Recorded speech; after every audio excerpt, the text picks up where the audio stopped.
I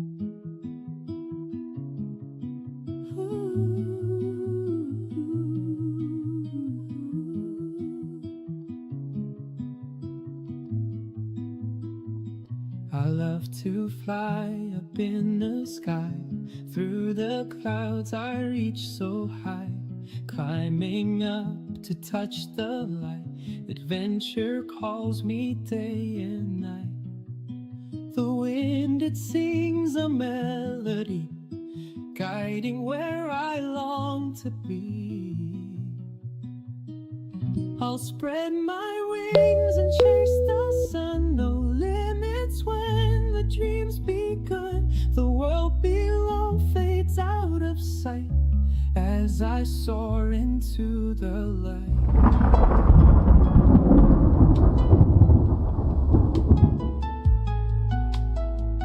The stars above begin to shine, painting trails so bright and fine. Every turn brings something new, endless skies in brilliant blue. The wind, it sings a melody, guiding where I long to be. I'll spread my wings and chase the sun. No limits when the dream's begun. The world below fades out of sight as I soar into the light.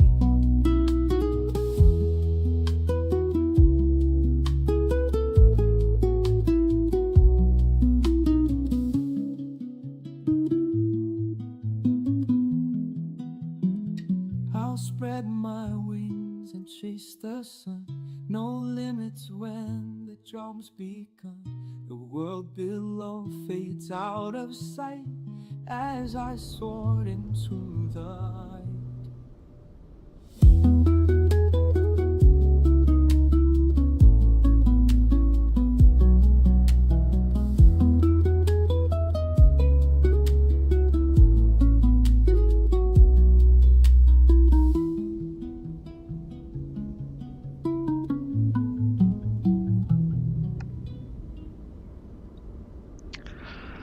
Good evening, everyone, and welcome to another flight from the glide slope. And today we have a very special flight, and the reason for that is very simple. This is a plane I really wanted to fly for a long time, and there are a few flights with it on my channel already. The first flight was very rough, and the second flight was actually canceled because this plane has always had issues ever since it was launched in Microsoft Flight Simulator 2024. So you might have guessed that this is a plane I really was waiting for an update. Now recently iFly finally updated it to the current service pack 1, so the first major update to it to make it fly a little bit better with a few features that we'll go through. The plane itself, it's still a Microsoft Flight Simulator 2020 standard, so you will not have interactive external panels, for example, but that's not really relevant for today's flight because in the future iFly plans to make this plane. Oh, look at that, it's all in Chinese here.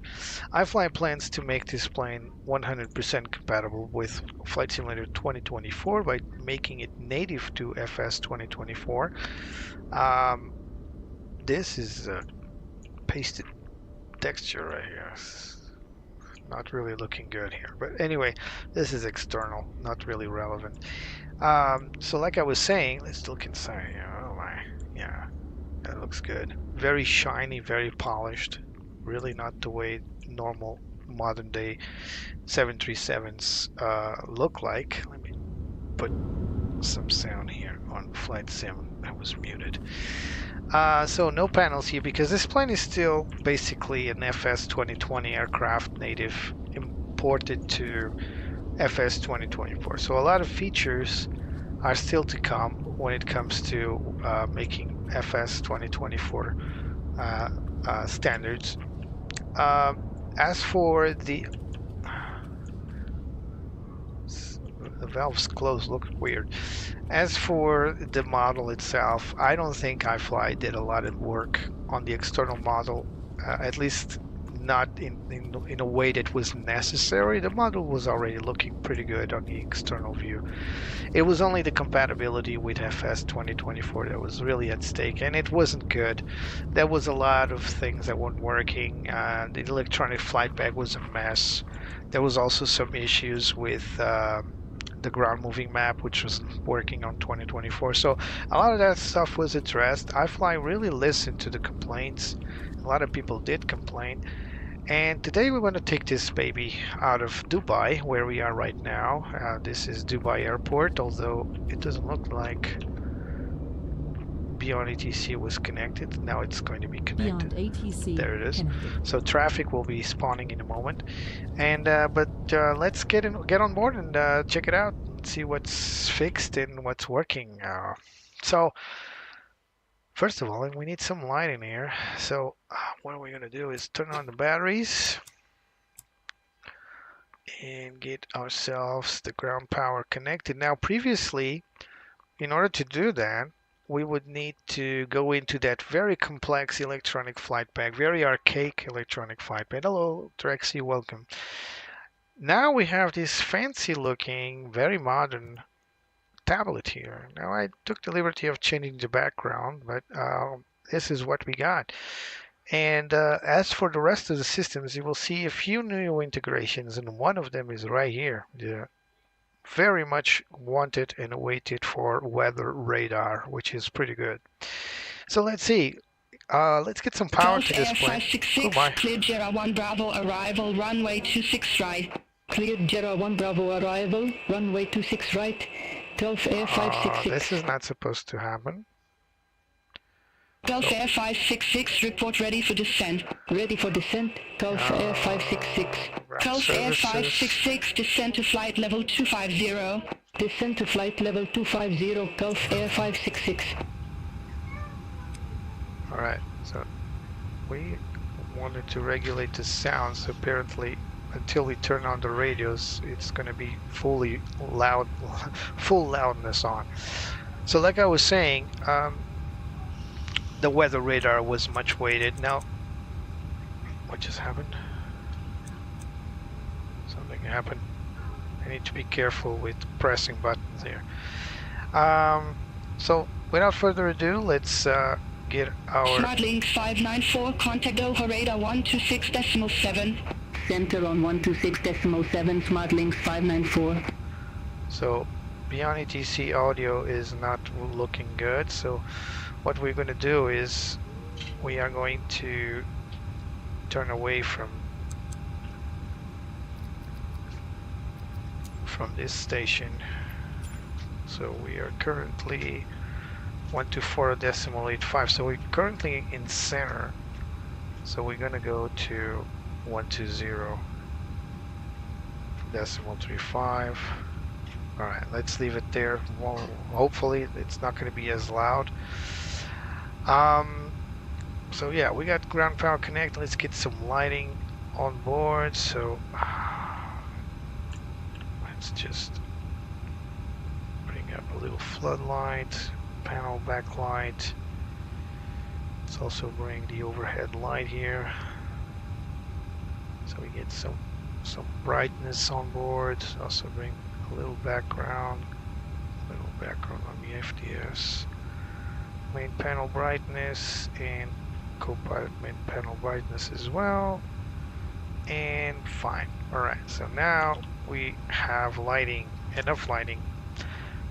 So we've just loaded the Simbrief flight plan. We can now send it to the FMC, although you can perfectly do that manually if you wish to, and send all the weights and performance, all data basically, to the aircraft. You can also just press this and it will send everything on. So we got to fly here from Dubai to Larnaca in Cyprus. I believe it's the first time I'm flying to Cyprus. This is our flight plan for today, and although it looks like we're going to be in flight for a very long time, I'm going to turn on the time acceleration for sure. So our expected flight time is going to be, so we're still routing. So our trip time is, where's the trip? Oh, there it is, sorry. So our trip time should be 3 hours and 53 minutes, but we're gonna compress time. It will be much shorter. I expect to be somewhere within 1 hour, something like that, with time compression. Now this plane has a very cool feature. It's smart time compression. We'll go through the systems, the new stuff. We'll go through the electronic flight pack. I already did a flight with it just to be sure that we had everything working and fine, and it is working.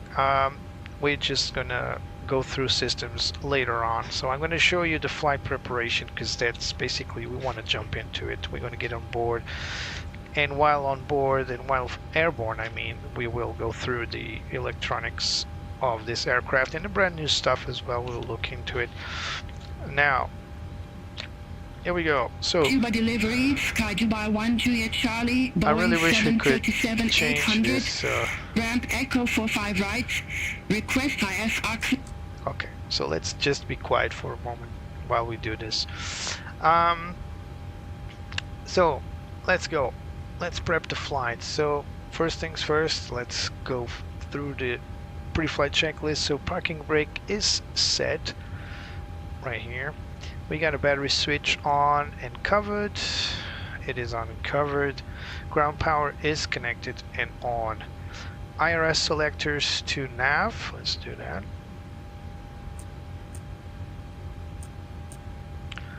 So they are going to on DC power and aligning. Good. Cabin utility is on. IFE passenger seat power is also on. Emergency lights, let's set this to arm, and covered. Logo lights, so let's just bring it up here. So logo lights set on. Position lights to steady. Window heat, sorry, this is the probe heat. Window heat, let's turn it all on. 1, 2, 3, and 4. Trim air is on. Recycling fans set both to auto.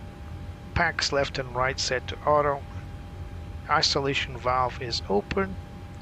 Pressurization panel is set to auto, as it should. It's a very important panel. We'll talk about it later. Fuel pump forward 1, done, set on. Now let's go listen to the, no, we don't need to listen to, we actually got the D80s right here. So this is the D80s for Dubai. I just like to recycle this because sometimes this happens. So the 80s say the 80s for the origin sometimes is not loaded correctly. So here we go.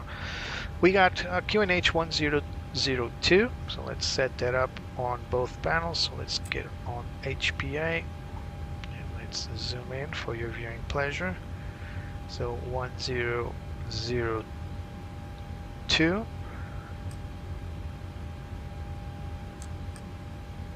And there it is, 1002 set and cross check. Let's get on the standby as well. 1002 HPA, done. So altimeter set, transponder. So now we're gonna call clearance and request IFR clearance. Sky Dubai 1 Foxtrot Delta, request IFR clearance to Larnaca. Sky Dubai 1 Foxtrot Delta, Dubai delivery, information Alpha current, clear to Larnaca via center to Foxtrot departure, runway 30 right, climb to 6,000 feet, squawk 3206. Cleared to Larnaca via Semper 2 Foxtrot departure, runway 30 right, climb to 6,000 feet, squawk 3206, Sky Dubai 1 Foxtrot Delta. Sky Dubai 1 Foxtrot Delta, read back correct. Contact ground 121.65 when ready for push or start. Ground 121.65 when ready for pushback by engine start. Sky Dubai 1 Foxtrot Delta. Alright, transponder is set and altitude off is set. Flight directors both on. Sky Dubai 441, Ramp Quebec 5 request pushback and engine start. Sky Dubai 441, Dubai ground pushback approved. Face southwest. I really Pushback wish and engine we start could approved. Face southwest. Sky control the Dubai volume. 441. So what we'll do is we're just gonna set a bogus frequency for now. So let's go with the FMC setup, and for this flight the flight plan is already loaded, so we're just gonna go through the departure clearance. So we are getting Ladies and gentlemen, please confirm the flight information on your boarding pass and take your seat according to the seat. Thank you. So this is a cool thing, but it's just too damn loud. I've been through that before, and I really don't like it to be this loud as default. So let's set up our flight. So we are cleared. Boarding starting. We are cleared to Larnaca. Oh my, come on.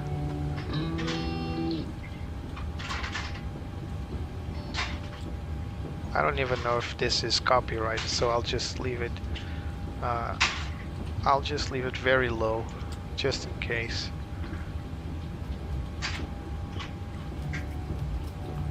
Just for ambience, alright. So we were prepping the flight. So we got clearance for runway 30 right via SCNP2 Fox. So let's see where we are. SCNP2 Fox, there we go. So that's cleared. Let's go back to route, activate, execute, and we're still loading INS. So let's set up our GPS position. Is the door open? It's too freaking loud. Alright, so now the route's loading. Just confirming we get our Iraq. Give me a second here. 2606, so it's correct from June 11 to July 9. This is correct. Alright, so let's go for the performance, and for that we're gonna go through our flight planner here. So we just read from the aircraft and then send to CDU, but we now need to go through the calculators. Where is that? Performance, there it is, sorry. So we are gonna read from FS data. Runway 30 right, elevation, runway heading, condition is dry. We're gonna set our rating to takeoff, so we could derate it to 10% to save some fuel. We got the predicted tow of 73 tons and a CG of 20.7. That is when the aircraft is fully loaded. And we got OAT 33 degrees Celsius, winds 0681 to QNH 1002. So we are ready to calculate. Actually, no, what's missing? Oh, we need to select flaps, of course. Flaps 5, air conditioning will be on, and anti-ice will be off. So now we can calculate. And there we go, flaps 5, trim 6.29. This trim will be automatically set by a setting I've activated, but in general, this should be manually inserted. V1 146, VR 147, V2 152 as a VREF plus 30 is VREF for 30 is flaps 30 is 152, and derated takeoff 182% set. Takeoff gross weight 73 tons and select temperature will be flex 52 Celsius. All right, so we can either do send this manually, or we can import our data. I'm just going to set up manually. So as for reserves, we'll set 2 tons for reserve. Hopefully we won't get there. We won't need it. So we're going to set flex 52. May I see your boarding pass? On a TO1 takeoff. We're going to set flaps 5. Our CG is 20.7, it's automatically set, as you saw there. So it's 6.29, there it is, 6.29, and we got carriage on, so it's 146, 147, and 153 as fragged. Actually, it's 152, not 153, so let's just set it up 152. Just being nitpicky here. All right, performance is set. Now, passengers are being loaded. We can actually see it in real time happening through the weight and balance. You can see the passenger seat map. Actually, we got 169 passengers being loaded by GSX, but this has already been loaded by Simbrief. So here it is, 169, sorry, 169. We could take 197, so we're well below maximum capacity. And these are the current values as needed. We can also set up the advanced mode where we can have like weights PAX A through PAX G and the actual total passengers, so we can actually see the same with the cargo and the fuel, of course. So full wing tanks and about 1/5 of the central tank. So I'll just keep it in basic so we can have everything abbreviated, which is fair enough. Now we can either read from the aircraft, we can load the aircraft according to the settings, or we can just send all this data to the CDU. That's exactly what I'm going to do. I'll just send it over, and now we are completely confirmed that all the weights are as we loaded the aircraft with. Cost index is 1.7, by the way. So 737 is a much easier plane to actually set up for the flight compared to Airbus. There's a lot more features and parameters to go through on the Airbus. So here it is. So here are the legs for the departure. May I see your boarding pass?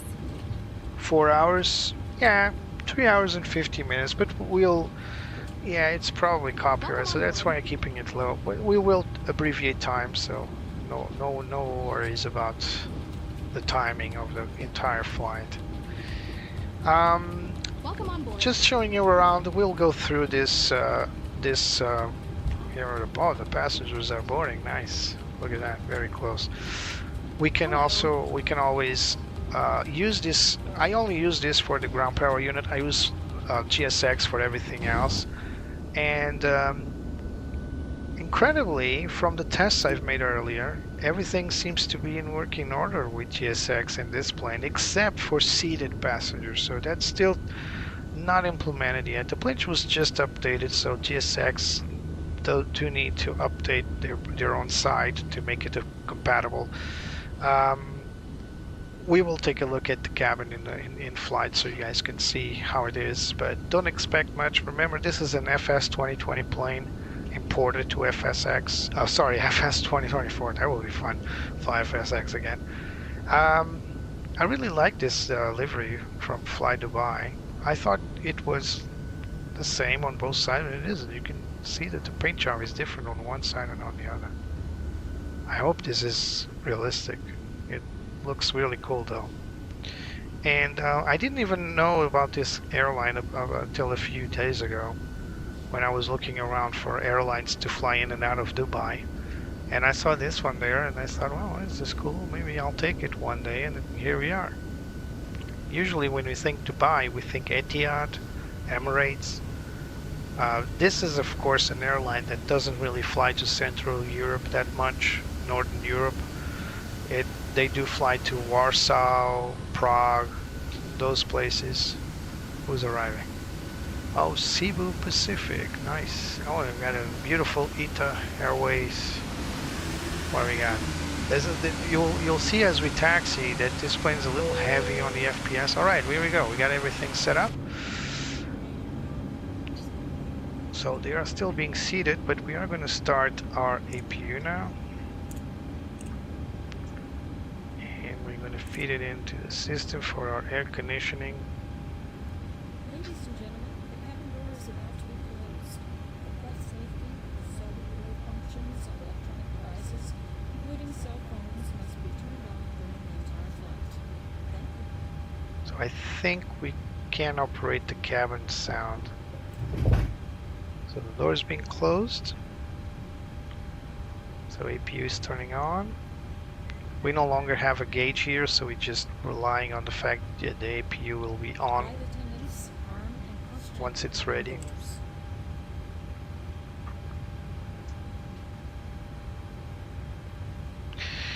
So MCP, we're gonna set V2. So continuing with our prep here. So let's put this on the legs page. So we're gonna set V2 at 152 knots. Set. So what we got, air conditioning is supposedly dual bleed. That's it. So that means the APU is available. We're gonna arm LNAV, VNAV. APU is on, oxygen tested. Let's just test it. It's working. Betsy tested hers. APU gen is on, APU bleed is on, so we're fully ready. We're just going to set up If I our can have your attention for a moment, we'd love to point out the safety features of our iFly MAX 8s. To fasten your seatbelt, slide the flat end into the buckle, pull the loose our strap to OFP tighten. here To release for the flat routing. buckle, position your seatbelt Just tight and confirming across the your necks and wear it anytime you are seated. cruise. There are 8 emergency We are going to go exits. for flight level 360 initially, then at PAXM 380. So we're going to set it 360, it's correct. So this should be on auto. I don't know why it was on off. Alright, before start checklist, ground power. We can now disconnect to ground power, turning on the APU power. Oops. Ground power is off. We're going to request a removal. Sorry, ground connections. This needs some getting used to it. Ground services. So we are disconnecting the GPU and the chokes. Chokes are off for some reason. They're already off. All right. Good to know. We're going to also load the charts here for terminal charts for this airport. So we're going to pin this. We're going to set our taxi charts as well.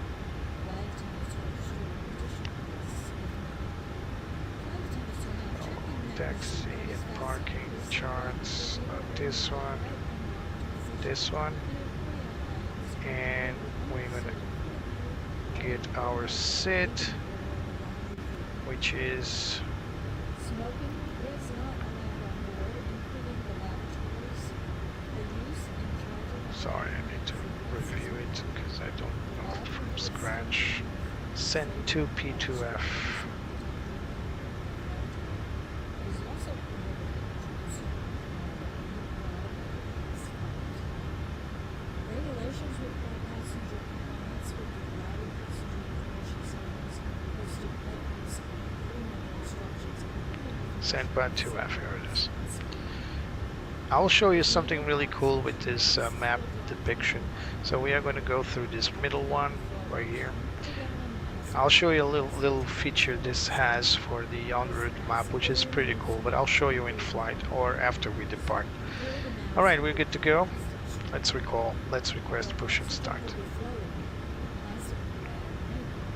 Oops, we need to go to the frequency first. Ground. Sky Dubai 1 Foxtrot Delta, Gate Charlie 55 request pushback. We're going to depart Sky on Dubai time. 1 Foxtrot Delta, Dubai ground, pushback and engine start approved. There's our Face pin. southeast. Pushback and engine start approved. Face southeast. Sky Dubai 1 Foxtrot Delta. I'm going to face southeast. So air conditioning is still telling me we got dual bleed. That's fine for now. Let's turn on the hydraulics for engine 2. Same with the probe heat.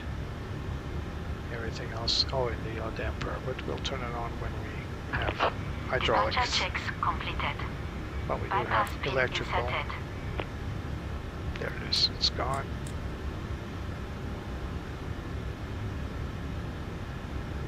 I have to be careful when moving the mouse because Sometimes I'm pressing switches without knowing. So the yaw damper. Locking gear. Alright.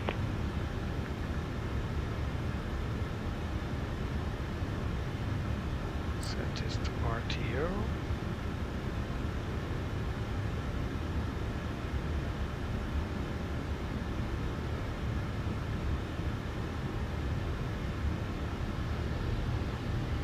There we go, we are raising. We're 2 minutes late, but fine. We're already being pushed. So we are supposed to face southwest. So we're gonna. Oh my. Okay, no, northwest. Release parking brake. Parking brake released. Commencing push. All engines clear. Start at will. Alright, start number 1.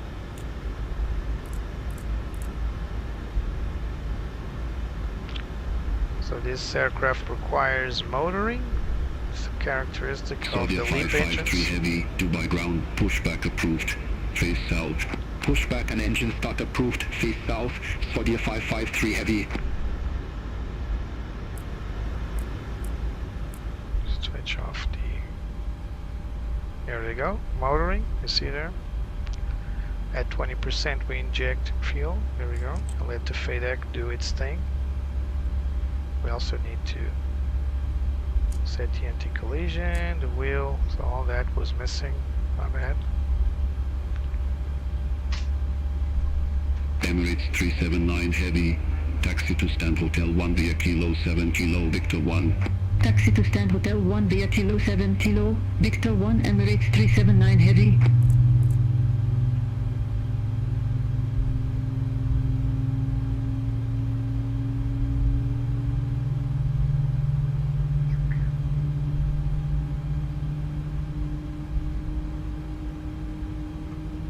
Nice sound.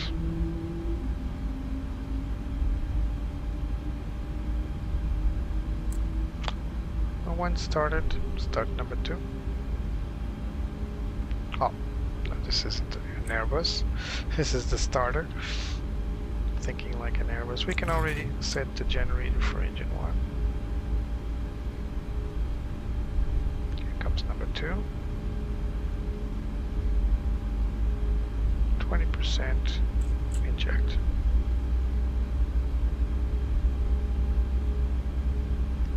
This plane is not equipped with the HUD, but the MAX has the HUD choice, just like the NG.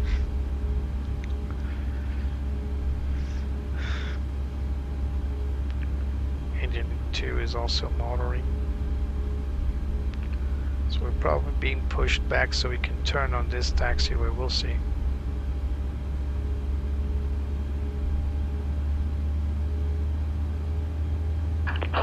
Set parking brakes. Oh, nice sound. Parking brakes set. Waiting your confirmation for a good engine start. I don't know why the second engine has a louder whoop than the first, but no complaining here. Sounds cool.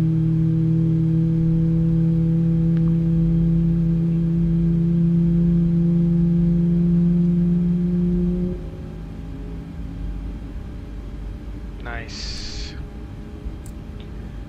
Engine 2 started, so we got good engine start. Cockpit to ground.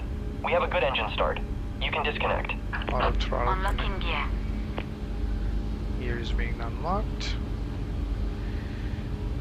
So the yaw dampers on, probe heat is on, hydraulic pumps are on, fuel pumps on, passenger signs. I forgot that. Anti-collision lights are on, packs left and right are on.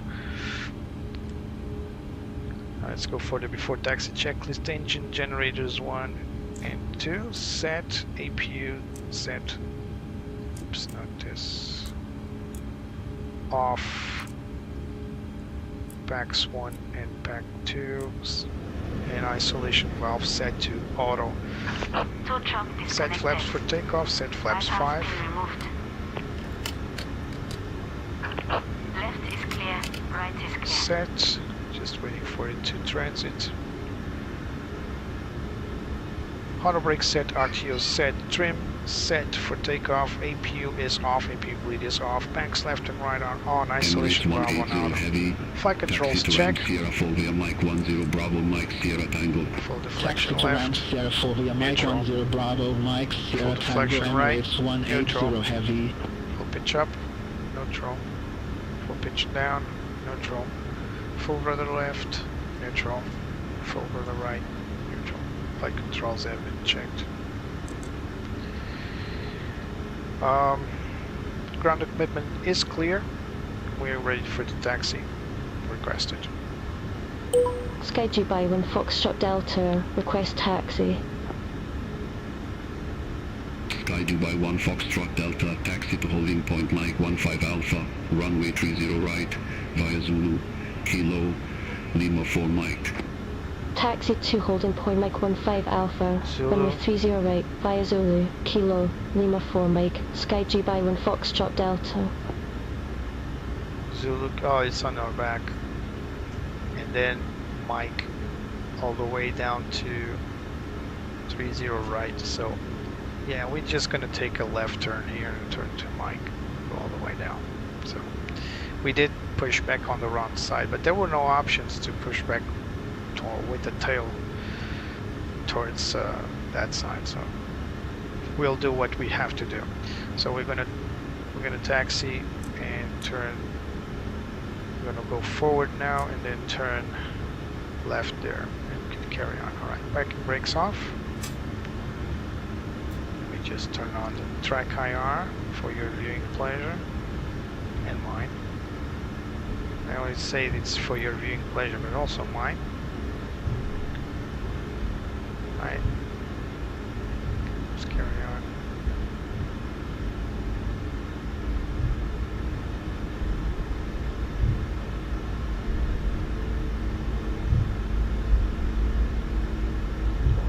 Go right hand turn here.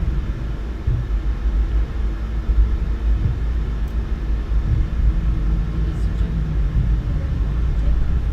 Please double check that your seatbelt is securely fastened and allow the devices switch off. Find these taxi lights a little dim, but then again we don't want to black out anybody.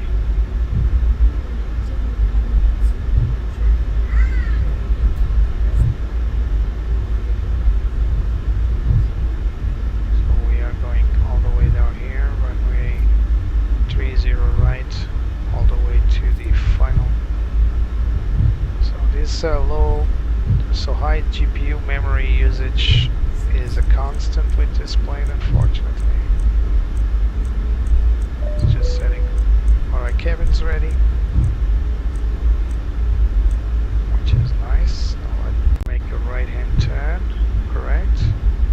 Yep, right here. Taxi all the way down there. Dubai Airport is quite big and very funny, or not funny, just a feature, is that this huge terminal here, it's only for heavy aircraft, so A380s, 777s, 300 and all that. Emirates dominates that terminal over there.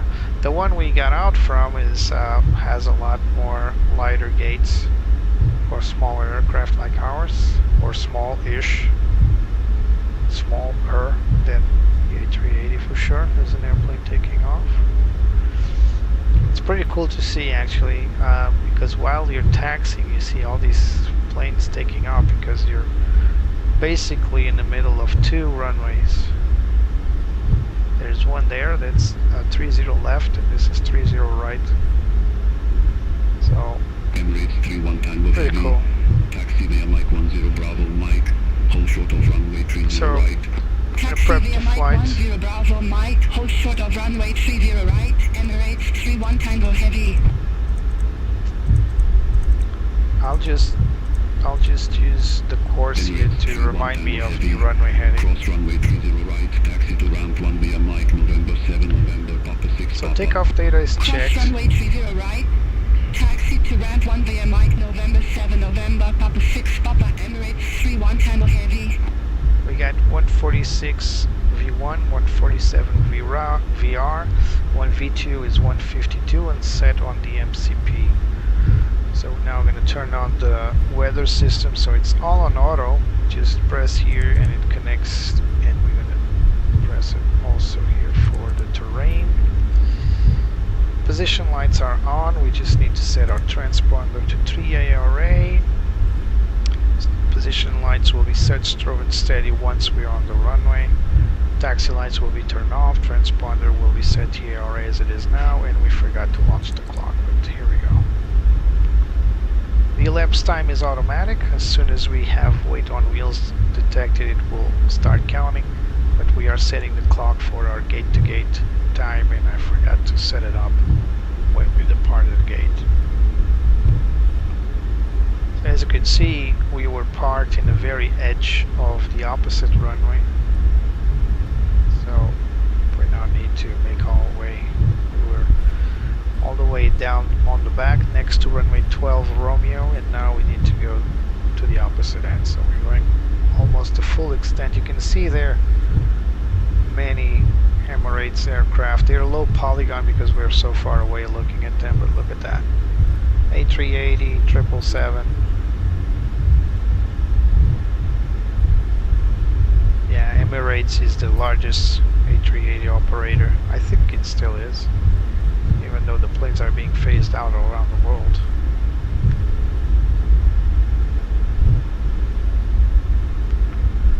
There's some other aircraft. That logo there is cut out for some reason. Let's see. FlyDubai also. Oh my God! What am I doing? FlyDubai also dominates Dubai Airport, of course. So continue on mic.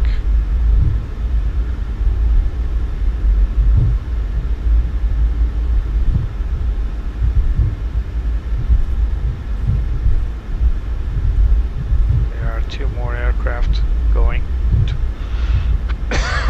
for departure there. They'll probably take off before us. There's also one plane on the approach. Looks like it's coming to our runway. Might be going to 30 left. So we're almost getting there.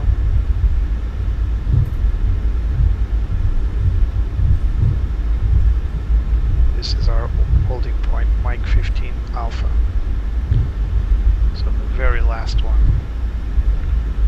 The more runway, the best. The better. Yeah, lots of A380s. There's Emirates, probably, and Emirates Engineering. I was guessing that. So, maintenance and engineering. So we're coming up on 15 Alpha, and we need to go all the way down to, actually this is M13 Alpha, M14, M15, and then M15 Alpha. That'll be ours. I just slowed to the down too much.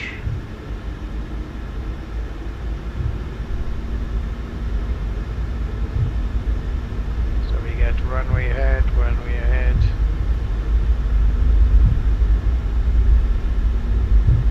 This plane is equipped with its own vRAAS system, so it's advisable to turn off MRAAS, vRAAS.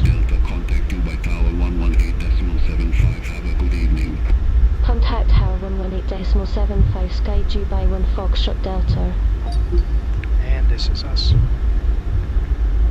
Alright. Sky Dubai 1941, holding short, runway 30 right. Sky Dubai 1941, number 2 for departure.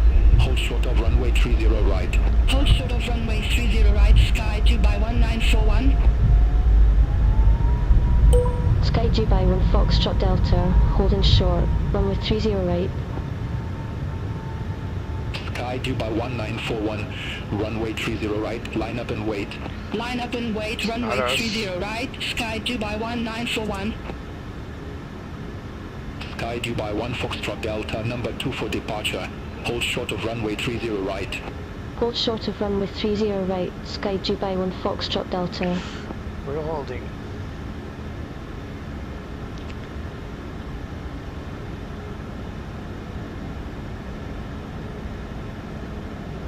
Here comes FlyDubai to take off. Sister company. Well, not sister company, actually company aircraft.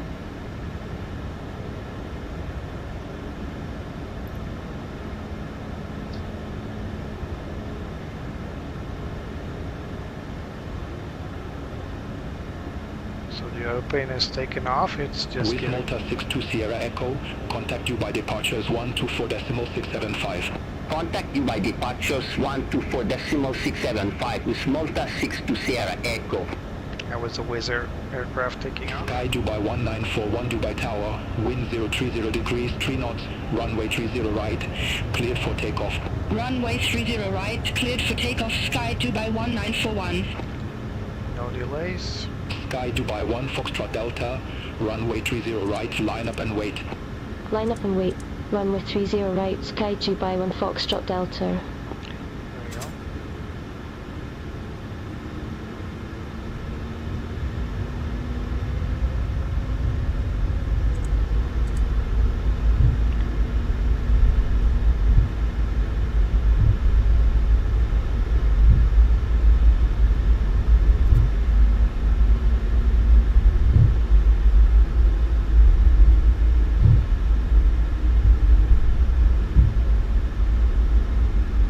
On runway 30 right.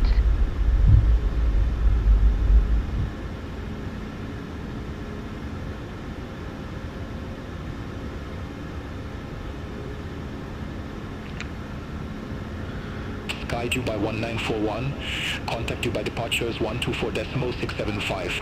Contact you by departures 124.675, Sky Dubai 1941. Just reviewing data.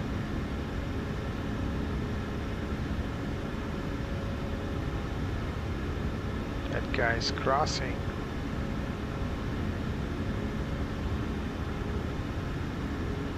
Sky Dubai 1 Foxtrot Delta, Dubai Tower, wind 030 degrees, 3 knots, runway 30 right, cleared for takeoff. Runway 30 right, cleared for takeoff, Sky Dubai 1 Foxtrot Delta. There we go. Approaching 30 right. Caution, on taxi. Yeah. On taxi. Just ignore that, I'll explain. 80 knots. Just set.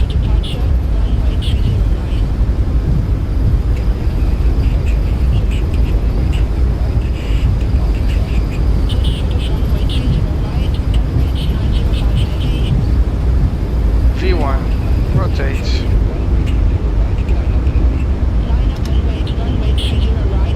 Positive rate, gear up.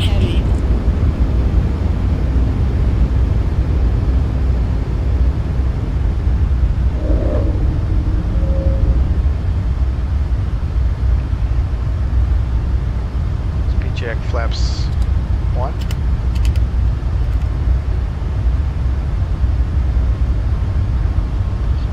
Sky Dubai 1 Foxtrot Delta, contact you by departures 124.675. Contact you by departures 124.675, Sky Dubai 1 Foxtrot Delta. Dubai departures, Sky Dubai 1 Foxtrot Delta, passing 1,200 feet, climbing to 6,000 feet. Sky Dubai 1 Foxtrot Delta, Dubai departures, identified, climb flight level 180. Climb flight level Autopilot 180, Sky command Dubai A. 1 Foxtrot Delta. Speed check, flaps up.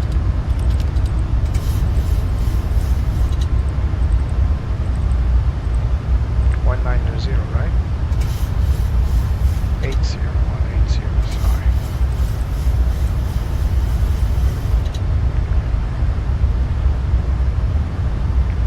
Flaps are up. After takeoff checklist, gear is up, auto brake is off.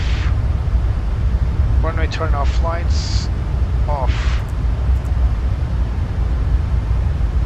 Flaps retracted and autopilot is engaged. After takeoff checklist complete.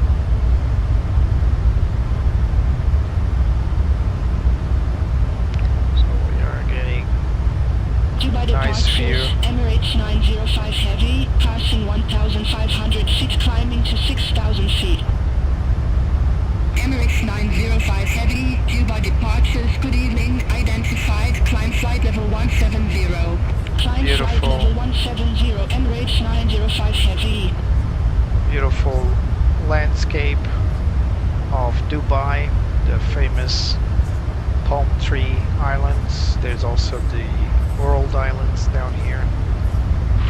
Not many settlements on the World Islands here, but the palm trees look cool. There's one here, there's another one.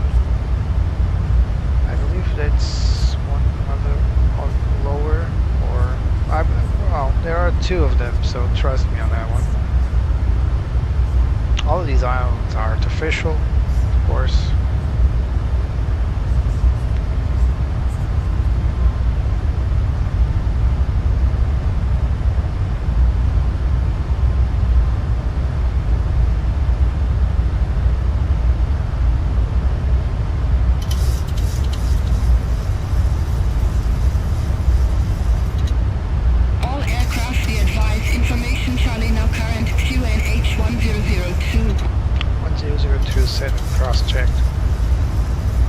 Transition altitude is much higher in Dubai than typical Europe.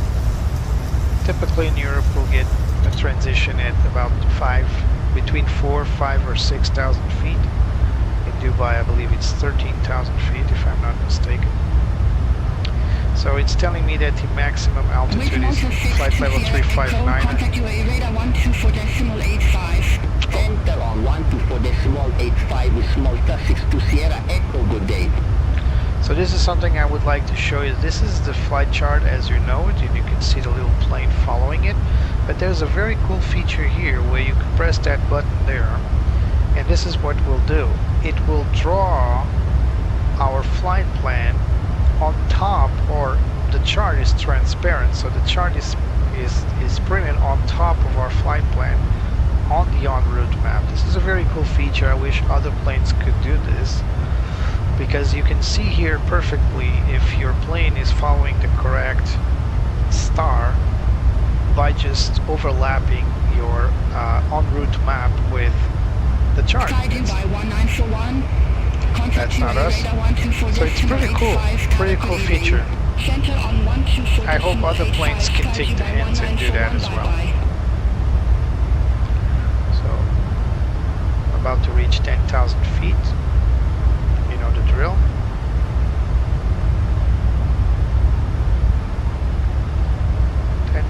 Feet. External lights off. And now we are completely in the dark.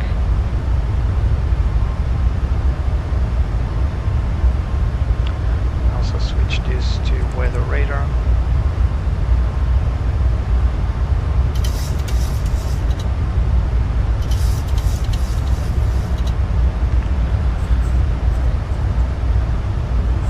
Still having our passenger seatbelt signs. We can hear the announcements in the back.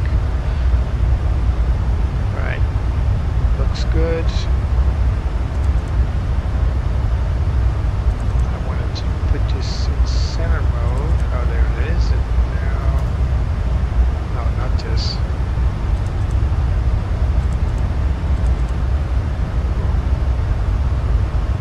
So map, center mode. Now we don't have the vertical profile.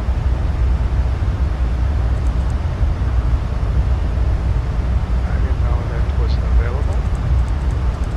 Yeah, it's no longer available. Well, either iFly didn't model it, or it's just not available. Ah, there it is. It's a single button. Departure, 01262 heavy. Passing 1,500 feet, climbing to 6,000 feet. Bill 1262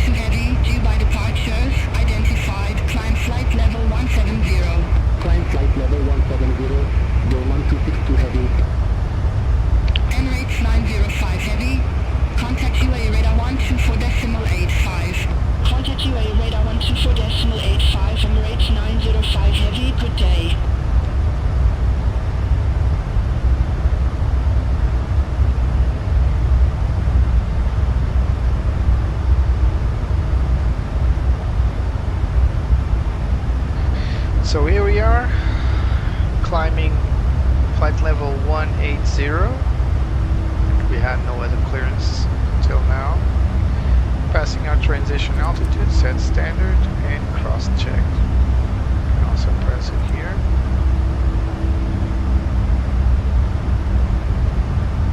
SkyDubai 1 Foxtrot Delta, contact UAE radar 124.85, good day. Contact UAE radar 124.85 SkyDubai 1 Foxtrot Delta. UAE radar, SkyDubai 1 Foxtrot Delta. Good evening, passing flight level 158, climbing to flight level 180 direct Emperor. SkyDubai 1 Foxtrot Delta, UAE radar identified, climb flight level 360. Climb flight level 360, SkyDubai 1 Foxtrot Delta.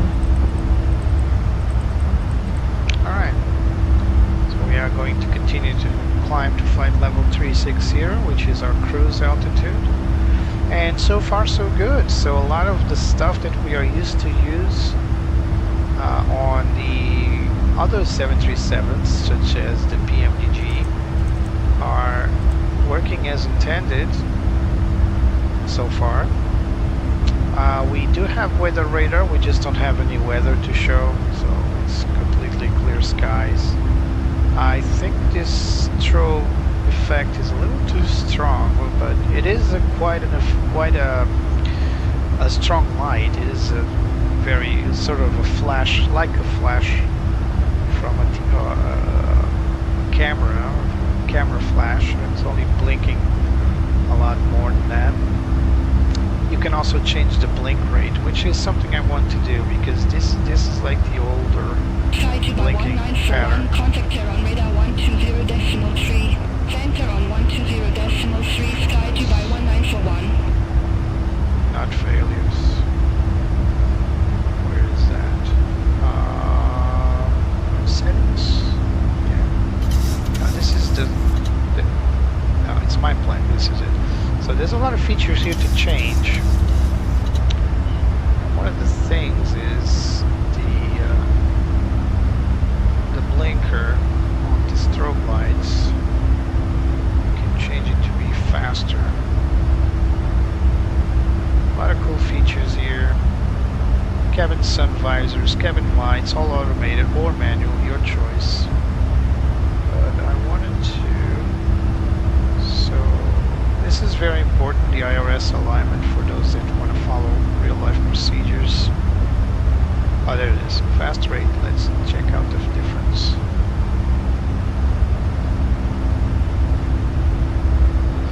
Different. Yeah, it's the same. Oh, it's the beacon, not the strobe. Alright, let's leave the beacon in slow. Alright. So, visiting the features on the new features, or newish features, or the new features, these are new features. The very first and most important new feature on this plane is, of course, the electronic flight bag. If you remember, the previous electronic flight bag was trying to be faithful to the very first electronic flight bags from Boeing, and they were ugly. Those flight bags in real life, they were ugly. The one in iFly was not just ugly, it was a mess. It was very confusing to use, not ergonomic at all, as a lot of things that were convoluted, hidden in sub-menus that you didn't really need. Contact over radar 126.7, have a And I really wish I could lower this. 126.7, Saudia 553 heavy. I really wish I could lower the sound. Alright, here we go. So I lowered in hardware. So the very first feature you got here is the EFB, and it could be easier to use. It's pretty much in line with every other EFB you guys seen in other aircraft released for Flight Simulator 2024. You have, of course, the performance calculator for both takeoff, landing, and landing en route. The wheel weather information is really a cool feature. I just think it should be here, but anyway, it is what it is. Then you have the Navigraph integration, and as you can see, it's really cool integration, not just the en route map with flight following, but also the ability to post your ILS, everything you can just merge into your en route map, which is something you can do in the Navigraph app, which we have right here installed on our plane. This one. So Navigraph charts. This is already something you can do here, and you can easily load your route. You know, just upload this one. Import flight from Simbrief. There we go. So there we go. So we can do pretty much the same thing as we would in. All right, there we go. And now we can go to the charts, pick a SID like the one we were just following. So I don't remember. I think it's this one. And then if I press this button, it will load the chart, as you can see here. The chart is loaded, and you can even mess with the transparency, so 90% is cool. As you can see, the chart is here. Let me just enlarge this. So this feature is not new. You can also do that on the Navigraph Charts app, but it's new, fully integrated in an airplane. So pretty cool feature. You can of course switch this between day and night, just like any other app.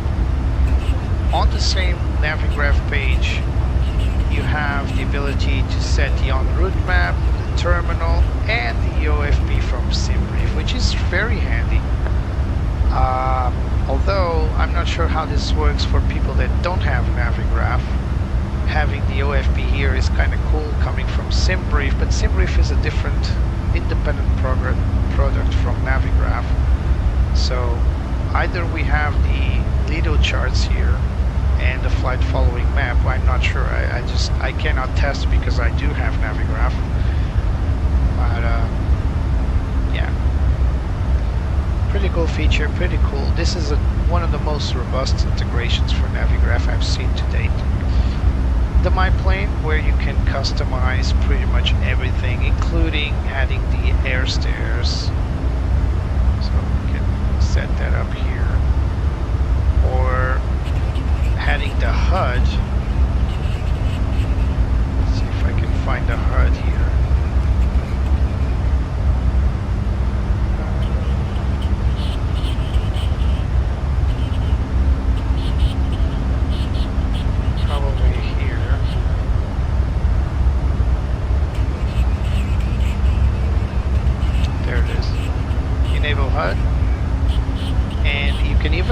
The GLS channel, which is not certified for this plane yet.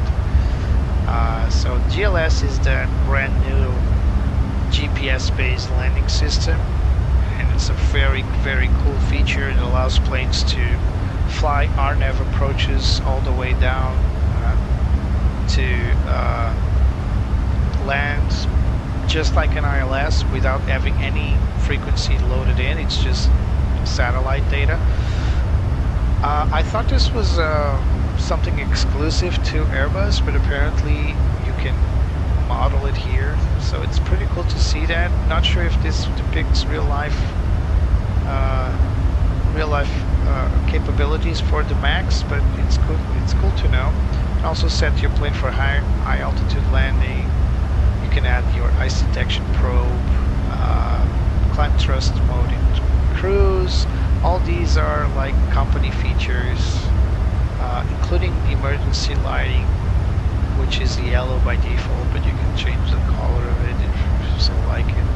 And speaking of colors, you can actually change most of the stuff in this plane in terms of what colors you have. So the amber light, I think the amber color is for the lighting, and as you can see, it is very amber.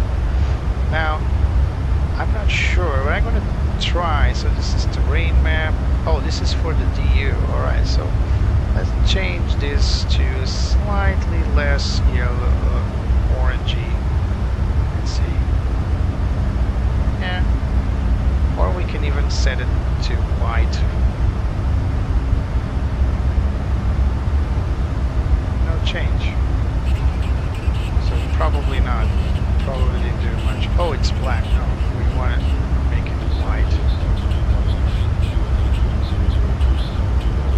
different?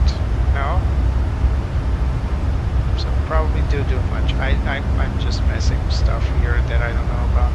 So I'm just going to set it back to that orange, amber. Alright.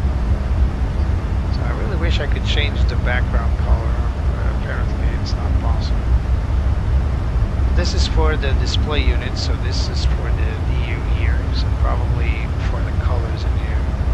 Probably this one here. Let's check it out. Let's set it green just for the kick of it. Yeah, that's it. That's for the color. It's pretty cool for people with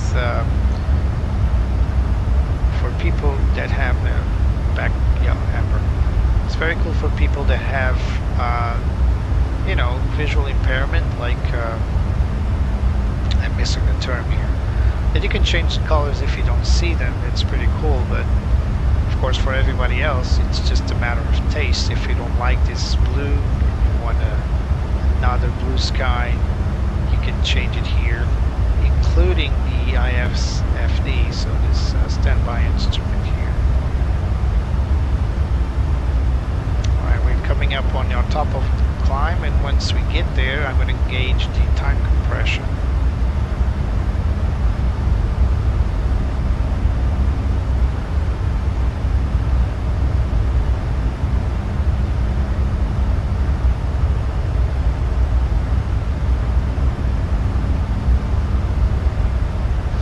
Time compression on this plane is clever.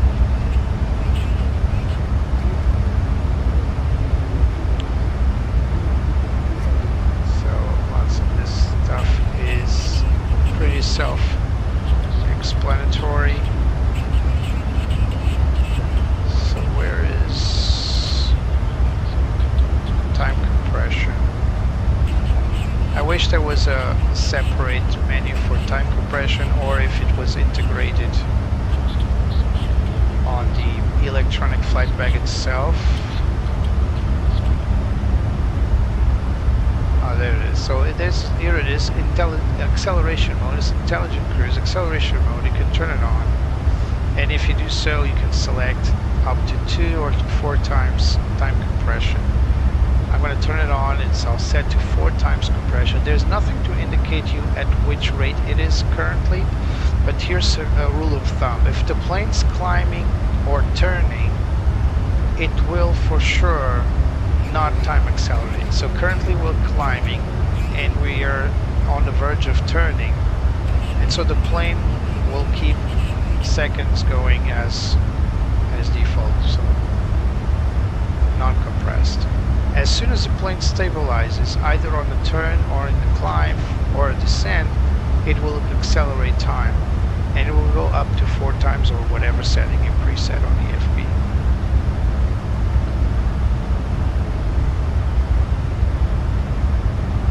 Which is pretty cool. So it will avoid the plane turn abruptly. It will slow down once it needs to turn, climb or descend.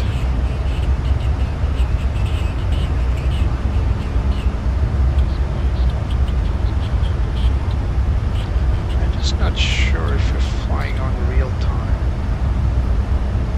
Yep, it's real time.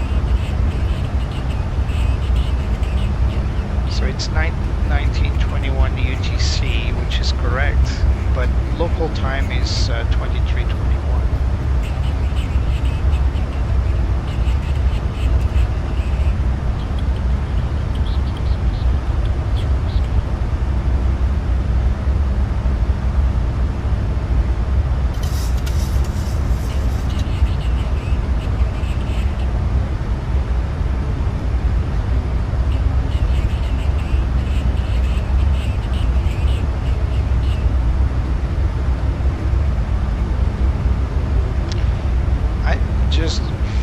Very unlucky with the winds.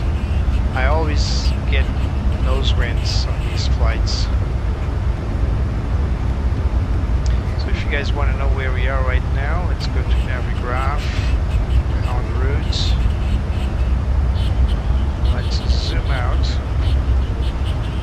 So this is Qatar, so we're just flowing through coastline of the UAE, and this is Qatar right here. Qatar is a big island. 1,000 feet to go. We can turn off our seatbelt signs, allow our passengers to move freely.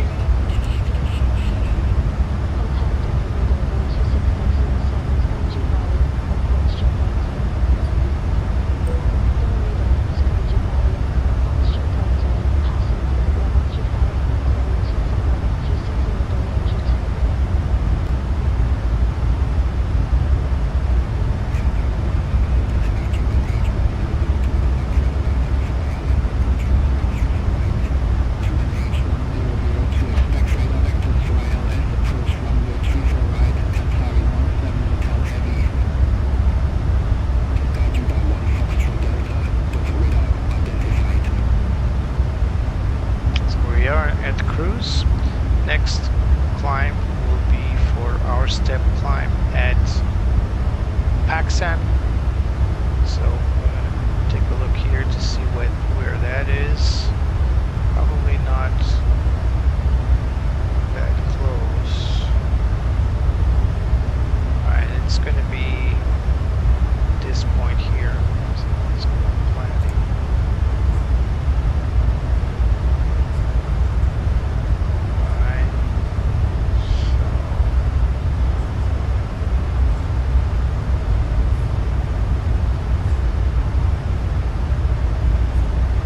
So after we make our right-hand turn to Pakistan, we will make a request to climb to flight level 380.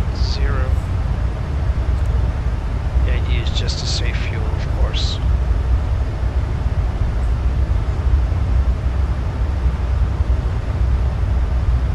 Here's Qatar.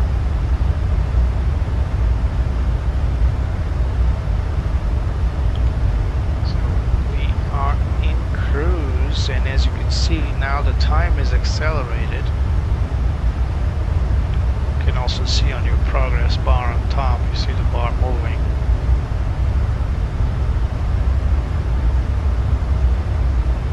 So coming back to our flight plan, sorry, our electronic flight bag, you can actually turn on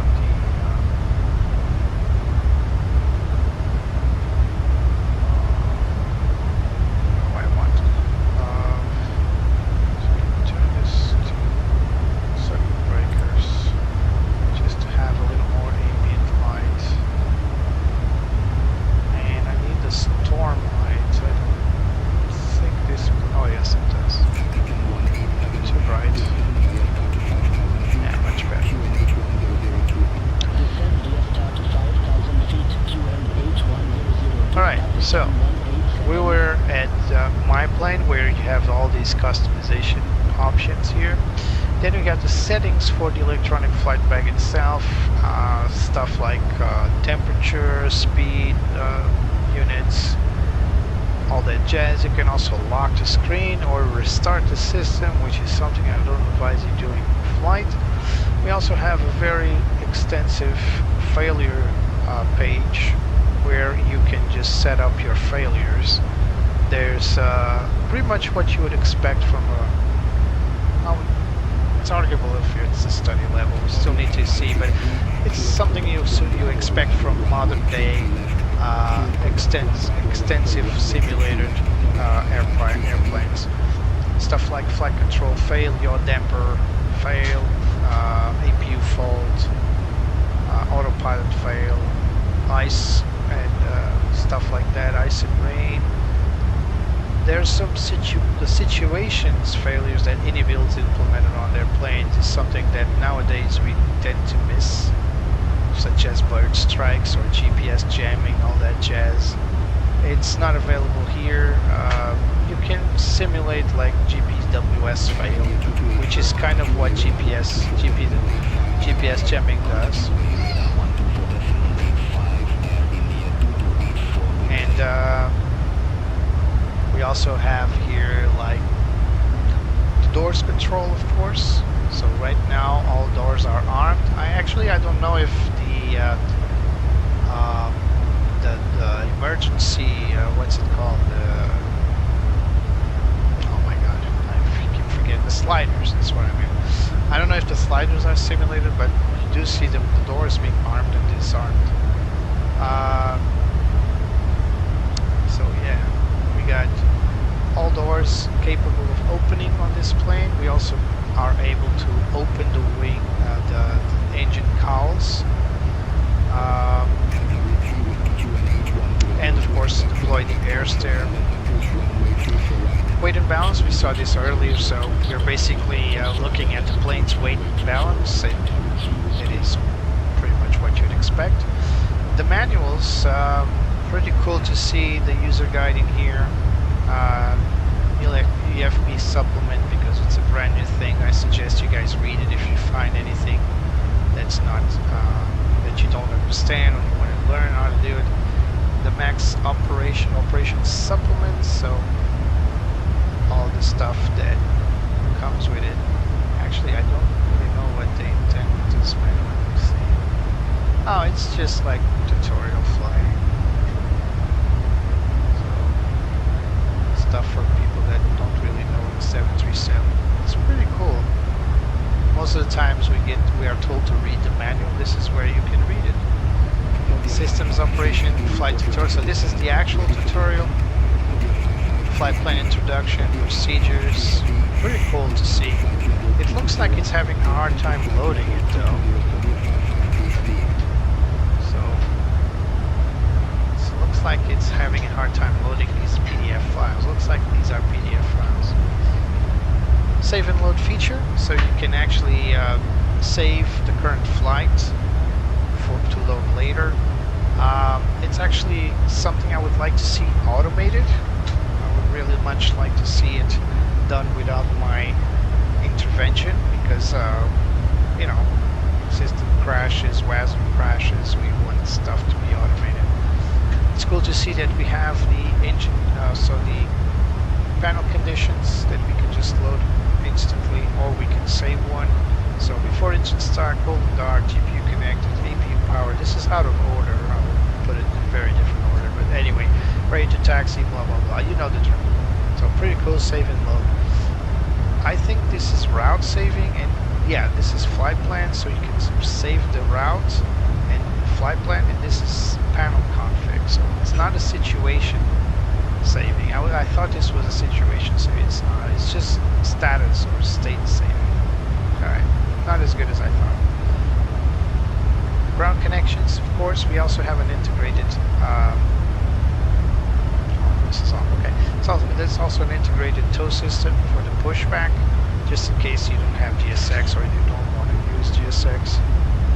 You can set it up right here.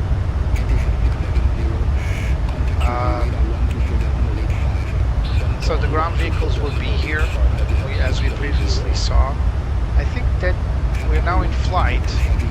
The silhouettes of the vehicles are off. I think it would be better if everything, including the labels, would be off. But anyway. And of course, the cabin audio. I think it's too loud by default, but you can easily set a lower volume for it. There's only iFly default for now. I don't know, I'm not sure if they're planning to release any other packs, or if you can install these packs with different languages or airlines instead of language. I would think that it would be preferable to have airlines. It's pretty much the things you would expect from these cabin announcements.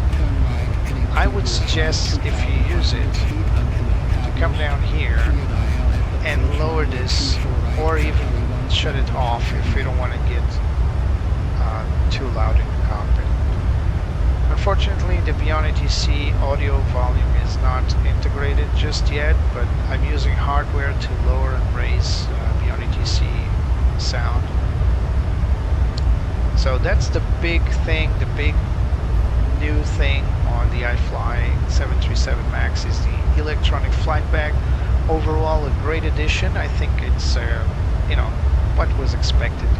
It was a shame the plane had to suffer, I don't know, 6, 7, no, even more than that. I think it was about 8 or 9 months of waiting for just this.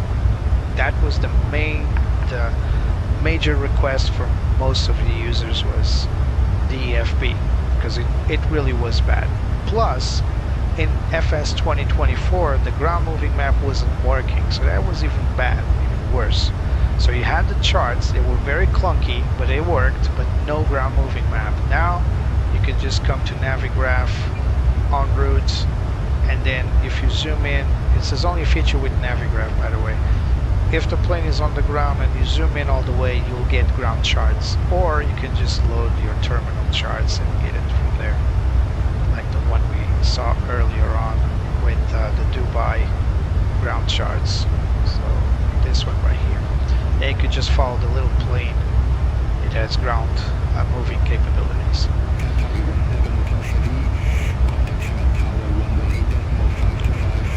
Other new features are, of course, the weather radar.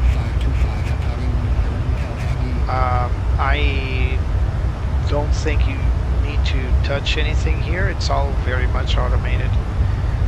So you got the test mode, the normal mode, we got auto, map, auto and manual, and on both sides. These are work independent between... Oh, I am touching stuff. Don't worry about this because the tilt doesn't work anyway. But it's independent, so you got both of them working with the weather system. The only way to turn it on or off, it's actually here on the WXR, so we turn off.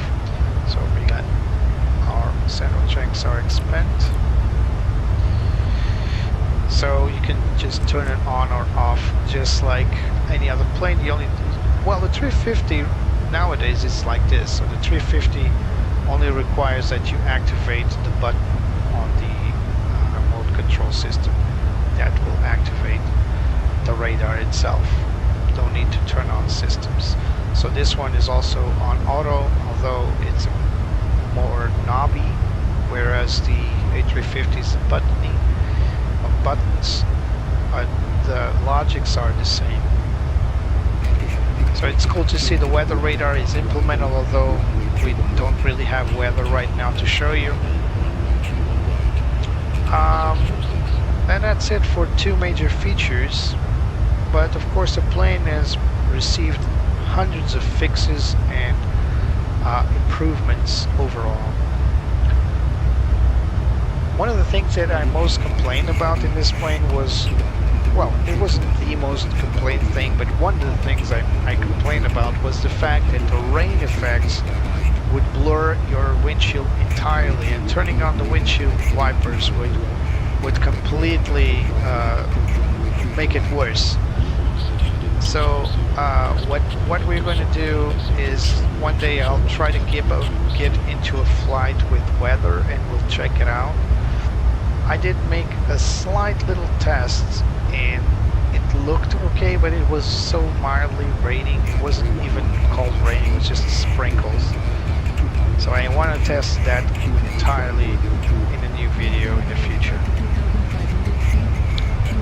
I also noticed that the sounds were slightly improved. Now this may be just a suggestion, but I think the sounds sound crispier. And that's it. So let's turn off the dome light for now. So unfortunately Betsy is not with us today, but she's lending her little voice nevertheless. The armrest is active. Let's settle her in. There's a nice little flashlight here. Let me see if I can find it. We need to turn this on. So this flashlight here is actually pretty cool because you can move it. It's not something unseen. We've seen this in other add-ons. It's just the ability to operate it with one mouse click. So right now I'm moving it side to side, and then there's a position here where I can move it up and down. Where is, oh, there it is. So here we move it up and down. It's just nice to to operate. It doesn't really give you much in terms of illumination, but you can actually turn it. Let me see if I can do that. Here, yeah. You can actually turn it in such a way that it can help here with your CDU if you run out of, if there's an issue with your aircraft's power. You can actually turn it a bit below the yoke into the CDU. So in real life this flashlight is movable, so you can unclip it from its stand and move it around, but of course that would be asking too much. Alright, as you can see, we are in cruise now, and this is where we're going to request at Paxan. This is where we're going to request flight level 380. Hello Andrew, yes, going to Cyprus. Cyprus it is.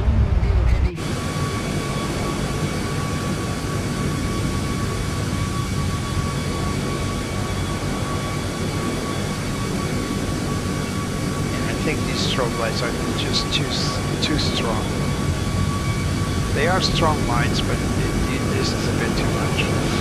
Funny feature on the 737 MAX, let me just show you, is these little lights right here beneath the wingtips. That's actually pretty cool, and it serves a purpose. So these are connected with the wing lights. So these help the pilots while taxiing with using external cameras to see the ground beneath the winglets. So it's actually pretty helpful to avoid hitting those winglets on the ground, especially while landing. So pretty cool little lights. It's where Boeing thought of everything. There's of course another set of lights right here on the tail, along with the strobe lights and on the vertical fin. So if I turn off the wing lights, these little lights will also turn off. Pretty cool. Nice to see you as well, Andrew. Thank you for coming. So we are time accelerated, and yeah.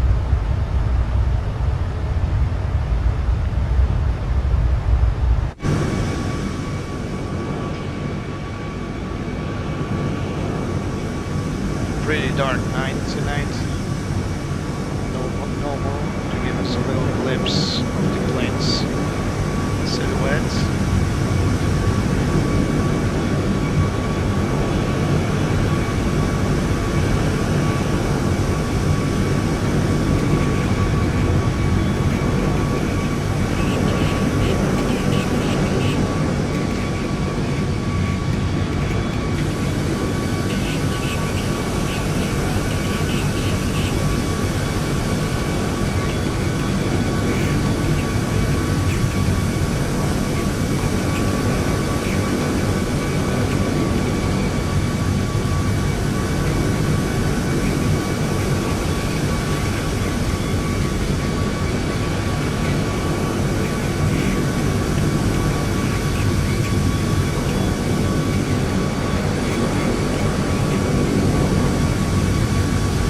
Guys, if you enjoy this type of content, remember, leave a like, subscribe, share with your friends. It really helps the channel.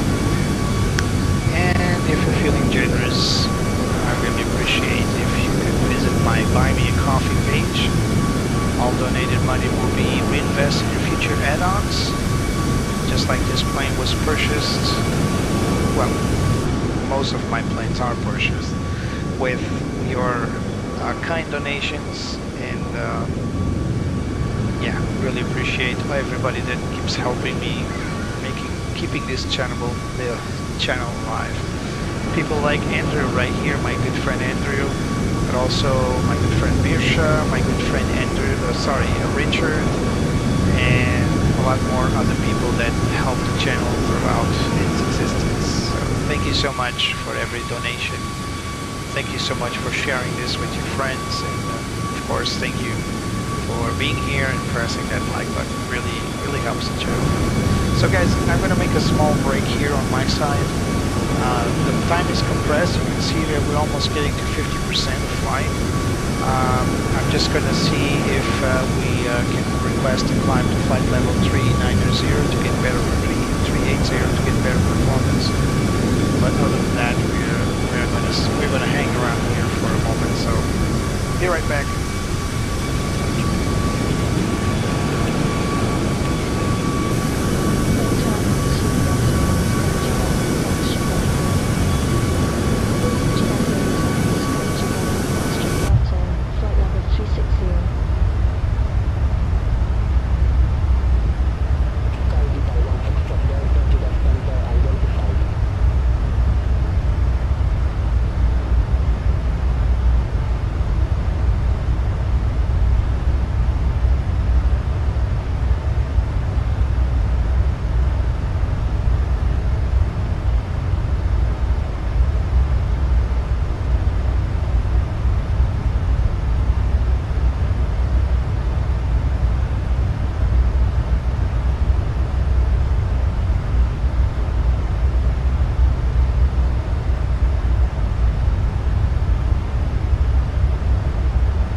Still in UAE, although we're now, I think, yeah, we are just about crossing Jeddah.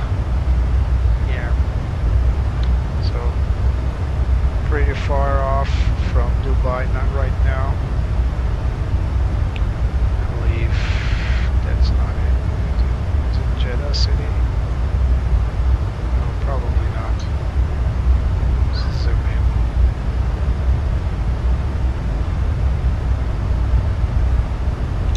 No, Jeddah is is way back, so this is more like desert area. Deserted. So Jeddah is, oh my, Jeddah is over here, I think, more to the center.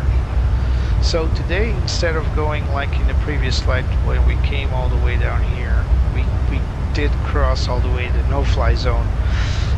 So FlyDubai is a bit more optimistic than foreign international airlines.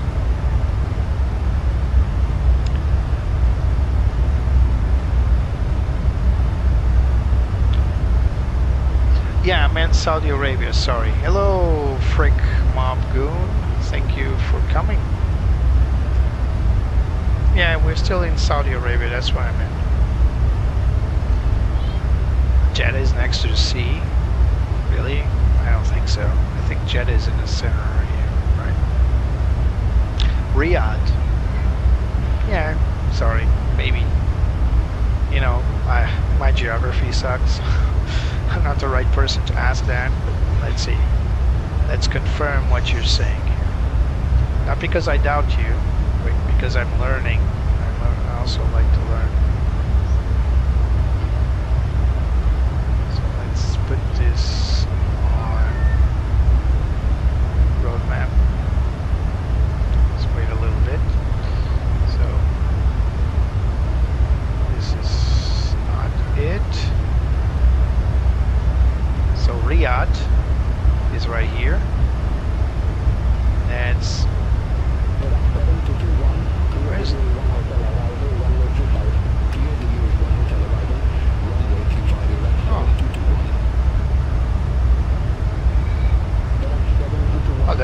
Syria and Jeddah. All right, cool.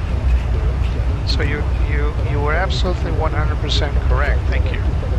So Jeddah is somewhere over there, probably one of those big bright lights there, and Riyadh is on our 6, so we can't really see it.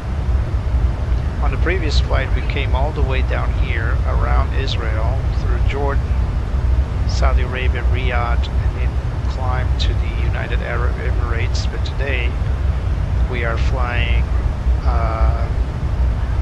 a little more northbound.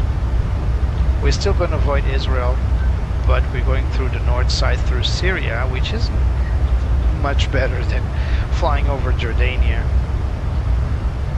or not Jordania, Israel, and what's it called?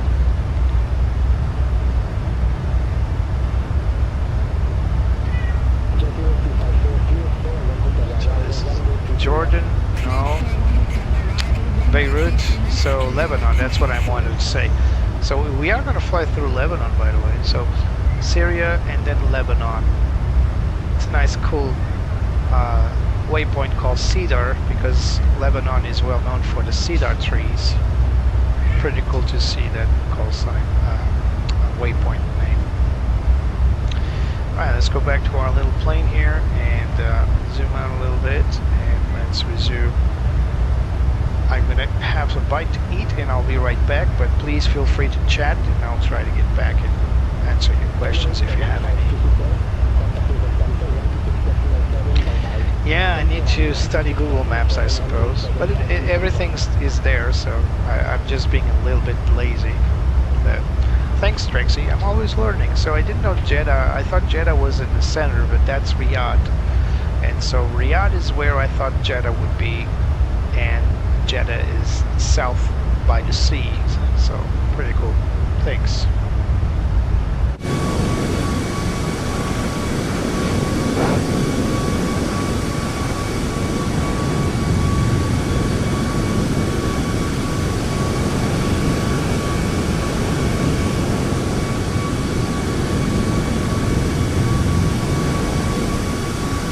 Thanks, Trixie. Appreciate it.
So I just requested a climb to our allocated flight level 380 at Paxson. So that's what we're gonna get there. I didn't need to decompress time because it does that automatically, but again, you can do that pretty easily through the menu. Just disable it right here. But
So now we're gonna take a good look at the cabin. So we've seen that we don't have our good friend Betsy with us today. The cockpit looks pretty good. Some of the stuff here that you're expecting. So we're gonna let Betsy handle the comms a little bit. Just looking around. So this is Betsy's shirt and my jacket.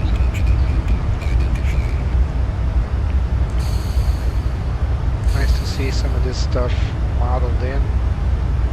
Some stuff aren't modeled, like the unnecessary emergency rope and all that. You don't really need that. You have spare bulbs. I don't think any of the circuit breakers are currently working. Not sure if iFly intends to make them work. This is of course the jump seat.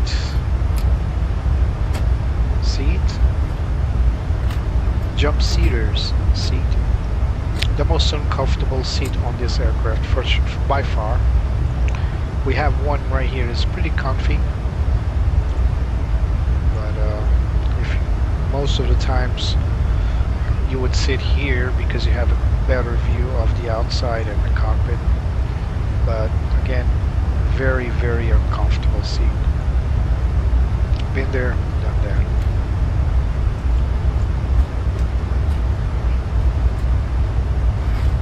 Could be faster. Stowing and unstowing. Alright, let's take a look at the cabin. So right now the cabin is in night mode, that's why it's all dark. And once you close the door it gets fully dark, except from the overhead. But there is a way to control that. Contact Command Center 12.5 Sky Dubai 1 Foxtrot Delta. So I need to put this in manual, by the way. Or maybe not. Let me see if I can make it. So let's put it in medium white, and let's close the door and see how that works. Entry apparently closes once we close the door. So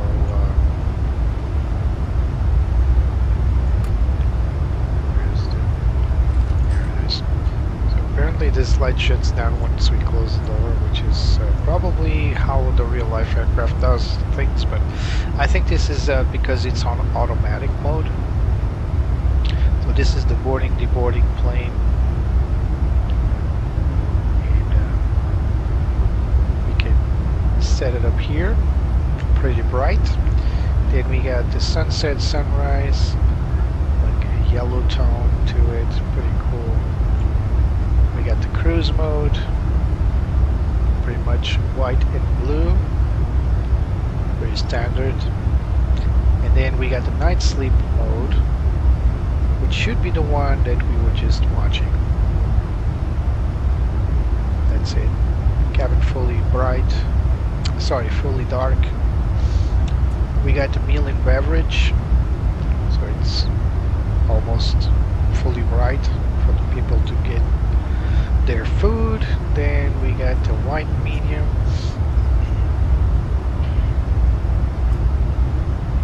and the off, which is pretty scary if you ask me. Everything turned off on board. Now of course you can set different zones. For example, you can put the second part of the cabin on sleeping. Yeah, you got the working lights. You can turn off the entry lights and just have the working lights on both sides, and night mode on both sides. So these are the working lights, very dim lights. Right there, there's little lights here. So yeah, pretty cool. We got passenger services. We can turn off the in-flight entertainment. course the maintenance password and all that. I'm not sure what's intended here, but of course it's not for us right now. So we're gonna set meal and beverage. I'm just gonna get up here and check out where we are, just in case we don't get any surprises here. Yeah, okay. Looking at the seats, these are pretty much single class economy seats without any in-flight entertainment. I'm not sure if FlyDubai has these emergency safety instructions like this. This looks like a Ryanair cabin, to be honest. Doesn't look like FlyDubai. But then again, I never flew FlyDubai. Maybe it's a low cost like Ryanair, and so this is what they do. Most of the airlines do not have these thin seats. This is something like Ryanair does. On the Ryanair aircraft and deliveries, you do have the Ryanair decorated galley, so it will be fully decorated with Ryanair decals and all that. So not a lot of stuff is interactive, but these the overhead stowage bins are interactive, as well as the sunshades, although you can control them automatically if you wish, just like the lighting. So as soon as I go back into the cockpit, or in this case as soon as I close the door, the lighting will be fully back to automatic. Let's not do that. Of course, we got the loo here. We're vampires. Very dark inside, but then again, you don't want to see what's in there. So we just close the door. Where do you close the door? Right here? No. Or if you close this door here. Oh, we need to open the cockpit door first. Oh, there it is. Alright. Yeah, you did need to open the cockpit door. So as soon as I close this door, no, we just set it up here to automatic. Pretty cool cabin. I was expecting a little bit more for FS 2024 standards, but it is what it is. It's working. It's not like you're going to spend too much time in the back anyway. It's just a little gimmick. So coming back here, settings. Not settings. My plane.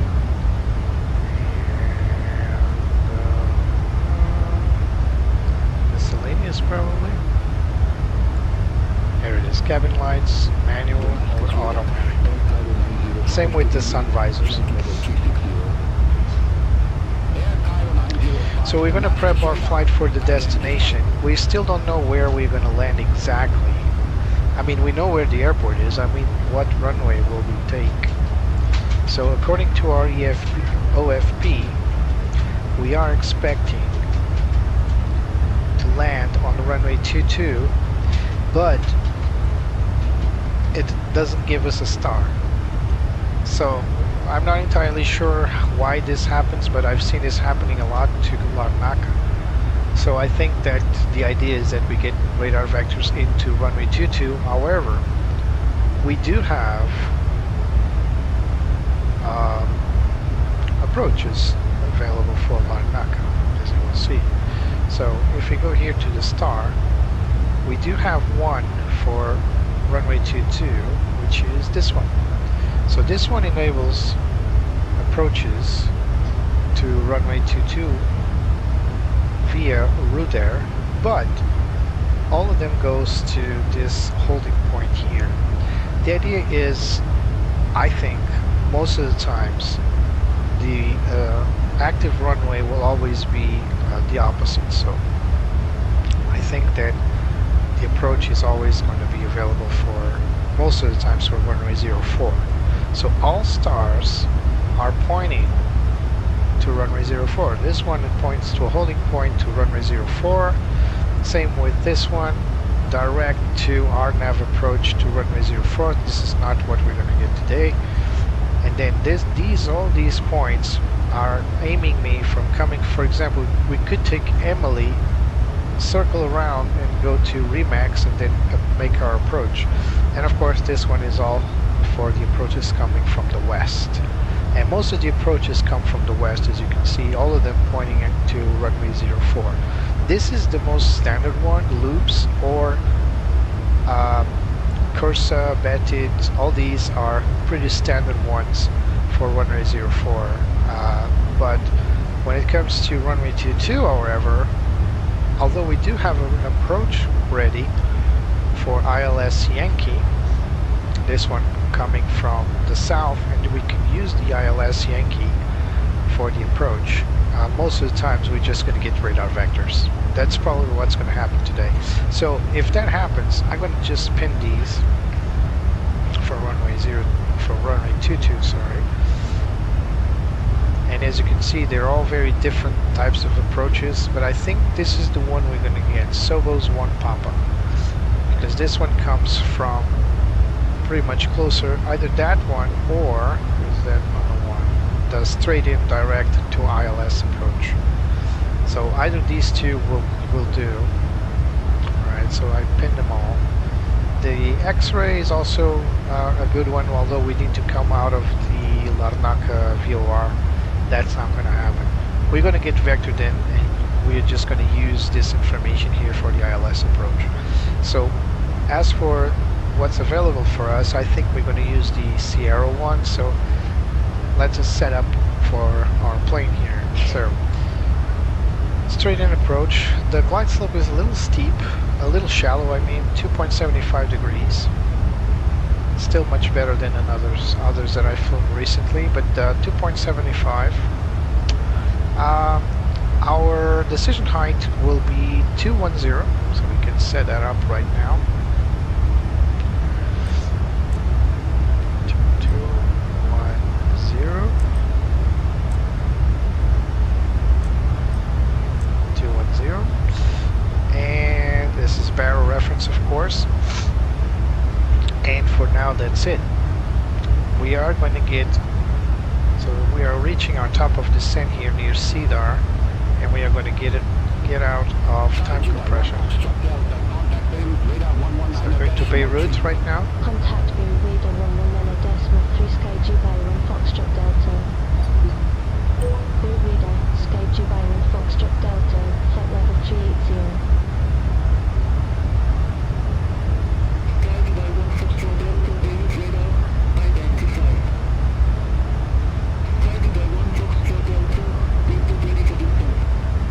We are ready for descent. Ready for descent, Sky Dubai 1 Foxtrot Delta.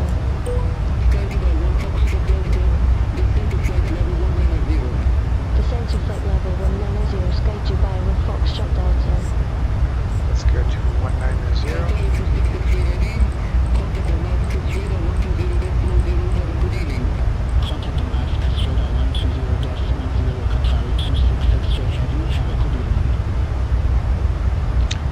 What am I doing here? Flight level change, yeah.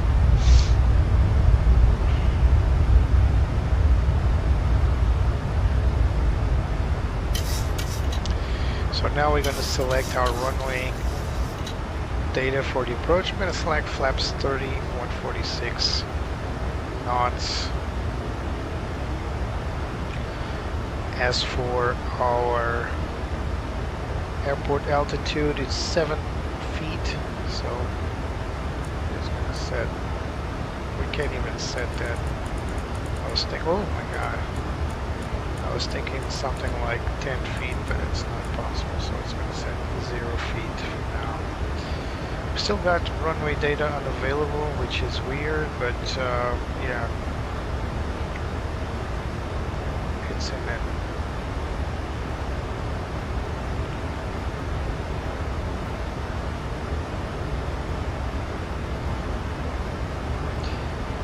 So we're going to go for ILS 22 transition. That's a good question. Let's do Sobo's transition. though we are most likely going to get radar vectors for sure. We're a little bit below the optimal glide path.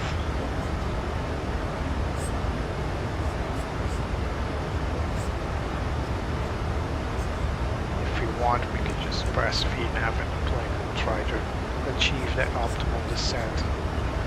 Climbing, raising the nose ever so slightly to pick up the path. To also help us not to accelerate too much. So this is the coast of Lebanon. I believe that's Beirut. That's where the big explosion happened, on that port right there. It's all a blur now, but that huge explosion, you guys remember a few years ago on that, when that boat exploded?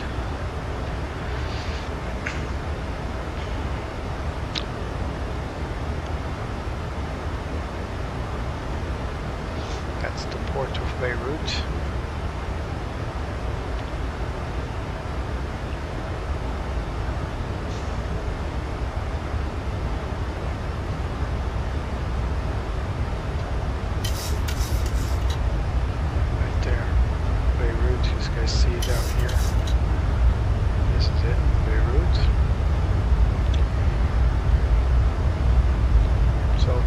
That bad at geography, but at the end of the day, not 100% bad. Yeah, it looks like Ryanair seats, Drexy. Probably because this airplane is not 100% modeled, or they just thought, well, let's just leave a low-cost airline with a low-cost seat, but Ryanair seats are known worldwide. Looks funky. So I think this lighting control needs a little tweaking because it's either too freaking strong, and in the middle position it should be mild, but it's actually still strong. And then if you want it just to be dim, it's almost off. So this is the last dim position. It's still a bit too bright for me, but okay. So when we are on the approach phase, it's helpful to reduce cockpit lighting so you can have a good look outside and make sure you're not missing any traffic, for example. So we're going to prep the ILS. So let's go back here to our terminal charts. Pick up the ILS frequency is 110.3. Set ILS 110.3. Set it up. 110.3. Doing this for you, Betsy, although you're not with us today. 110.3. And our approach course will be 220.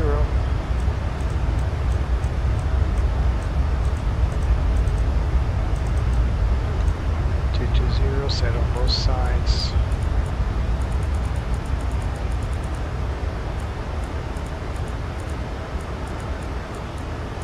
220, and of course we are going to use our heading once we get there. Let's set it up right now. Still very far away. You should be using heading. Yeah, let's do that. Let's do it as procedure. Always set your heading to the current course, not the runway course. Still far away, but let's confirm here. So we got ILS set tuned in to 110.3 and course 220. That's exactly what we got here. 110.3 220. Of course, we can listen to the ident if we are suspicious about the frequency, but no need to do that just now. So right now we are back at the optimal descent rate. We already have one of the many conditions or restraints that's cannot descend lower than flight level 19er 190. That's probably why the ATC also gave us 190 as the max altitude.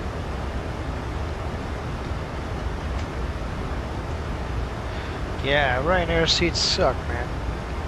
They're really not good. They're not designed for long time sitting, you know, like long range flights. But still, they could be better. They've designed like that so they can accommodate the maximum passengers on board. So they're thin because they want to stick as many passengers as they can. And if Mr. O'Leary had his victory, we would be having passengers standing up. So he really is adamant on that. It's still I listened to an interview from him, I believe from last year. He was still talking about that. Standing passengers. Guy's crazy. Maybe he is a visionary. Maybe he's right, but I don't know, man. I think standing passengers is very unsafe. If people right now being seated, as soon as the plane touches down, they unbuckle their seat belts. Can you imagine people standing? They will be walking around the cabin instantly. So you can say, oh, I'll just punish them with tickets or something. Nah, that doesn't work. Never worked in the aviation world.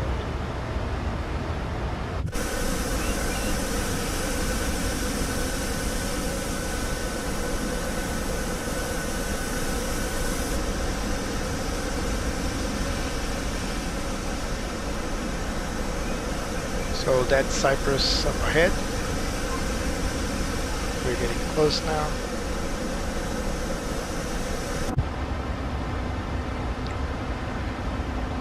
So coming back to our route here. Not far now. Whoops, what just happened here? We went all the way back to the beginning. That's not what we want. We can, however, overlay our ILS approach so we can have a good look when we arrive. Here it is. So this is our approach here. We should be turning right at Colbert. Maybe not going to Sovos directly, but I'm going to try to get to Sovos as best as we can so we can follow this procedure right here. We'll see.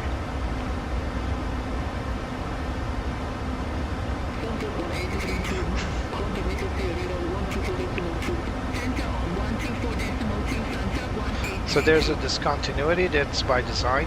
We want to be radar vectored in. Set 9,000. Descend to 9,000 feet, QNH 1009 Sky Dubai 1 Foxtrot Delta. So we are going to request vertical speed now so we can go down a little faster. And I'm going to deploy speed brakes if needed.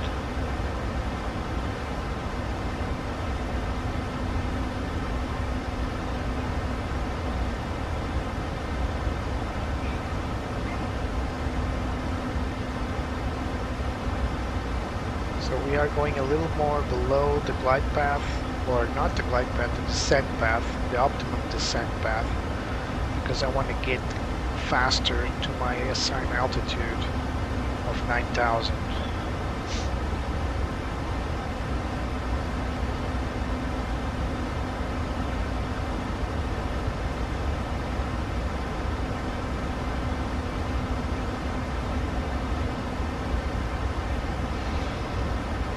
There's no issue right now of accelerating above 250 knots. We're at 20,000 feet, but as soon as we get below 10,000, we're gonna need to raise this nose and make sure we are not overspeeding.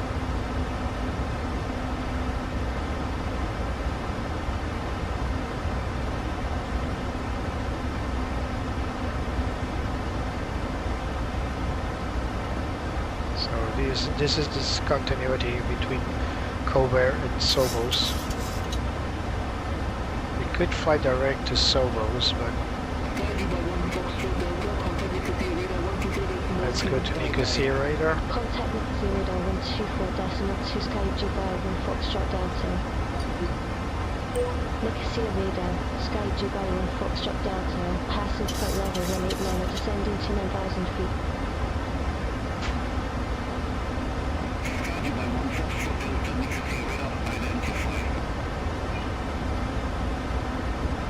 Right.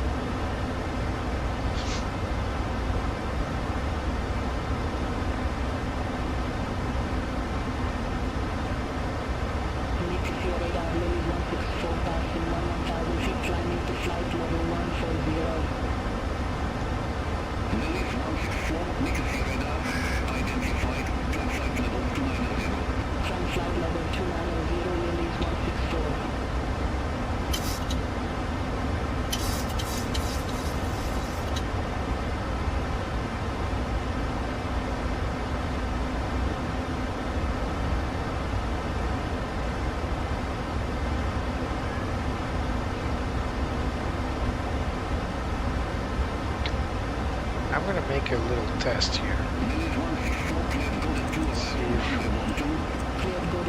See if the plane actually sustains altitude or starts climbing. I remember this being a weird characteristic of the iFly 737 MAX before the update, is that instead of holding the descent as there it is, it's holding 1000, just like an open descent on the Airbus. That's cool, so it is much better than it used to be.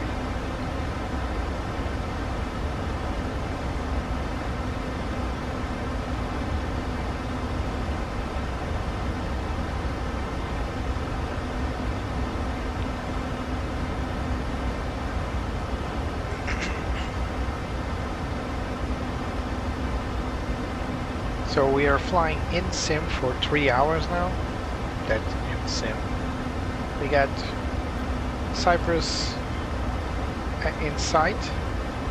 We're actually going to set this to terrain map. So you can see there it is. Beautiful Cyprus Island.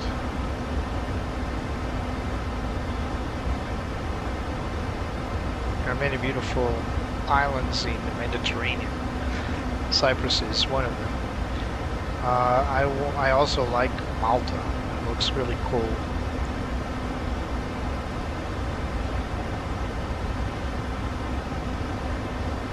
And of course you got the big Sicilian islands, the Greek islands of course. Mediterranean Sea is beautiful. If you guys never been, make yourself some planning to go there someday. Maybe not Sicily, it's a bit dangerous. Maybe not Greece, it's more of a tourist trap these days. But Malta seems like a good destination for a vacation. I've never been, but that's what I'm told. And of course Cyprus is also pretty cool. Close to Turkey. So there are some flights out of Greece as well as a connection flight, but it's actually an abandoned air. I don't know if it's still abandoned, but I think there's an abandoned airfield there. I believe it's Nicosia. It's called Nicosia, just like the FIR. I believe it's called Nicosia. I'm not sure. So not far now, we are at 96% of our total flight. We're on a direct approach to landing at Larnaca.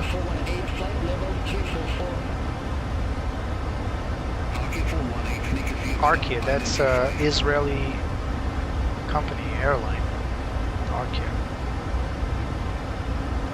So as you can see, it really favors runway 22. We got nose winds coming from the west, so it really is favoring runway 22. It's a incredible that you don't have stars for runway 22, but you do have radar vectors, which is the next best thing. So this is why I made that steep descent. Ready for descent, RQ 418. RQ 418, descent to flight level 130. Descent to flight level 130, RQ 418.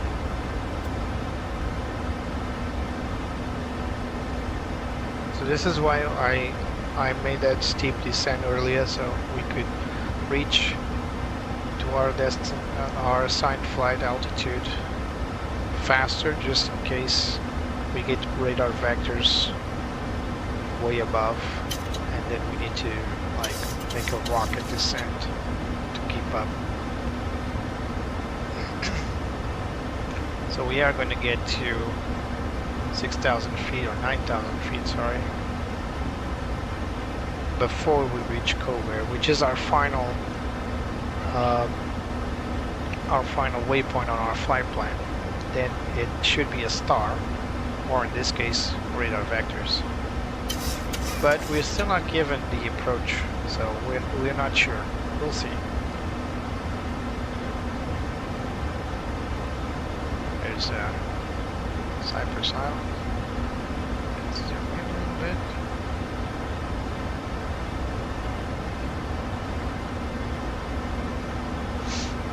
Ideally, we would be told to fly direct to Sobos,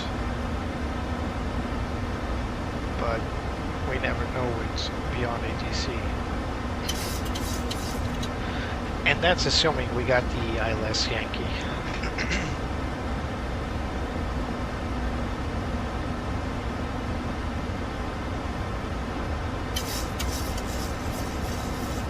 So our altitude set local.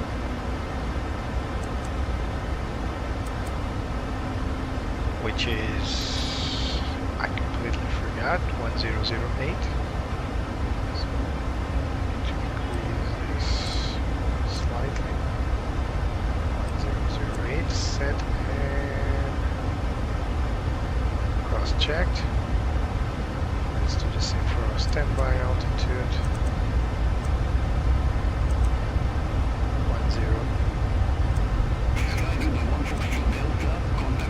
1008. Contact Larnaca approach with 30.2 Sky Dubai 1 Foxtrot Delta. Let's go for the approach. Larnaca departure, Sky Dubai 1 Foxtrot Delta, passing 9,800 feet, descending to 9,000 feet with information uniform. Too bright, but we can live with that. Yep, there we go, ILS Yankee. QNH 1009 expects radar vectors for QNH ILS is Yankee approach runway change 22 Sky 1009. Dubai 1 Foxtrot Delta.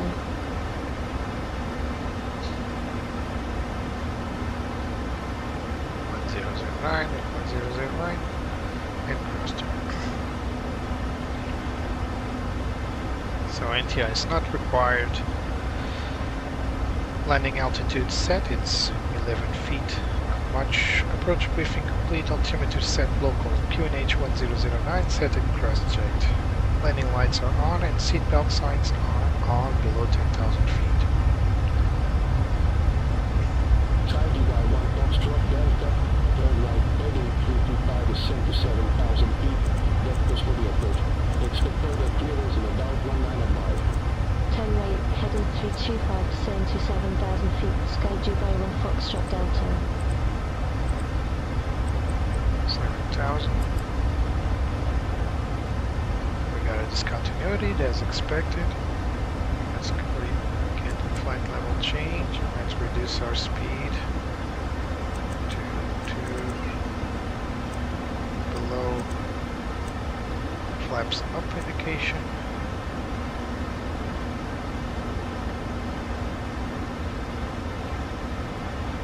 Right, doesn't want to go flight level change, we'll do it manually.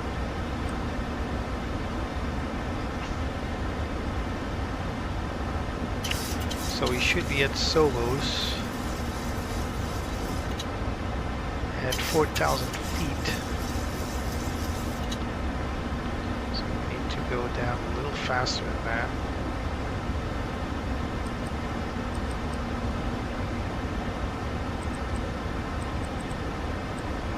I'll just stay at anti-assigned altitude for now.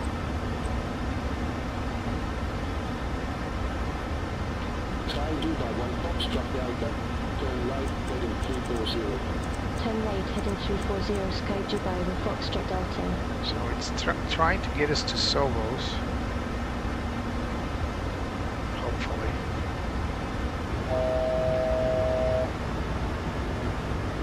1,000 feet for 7,000.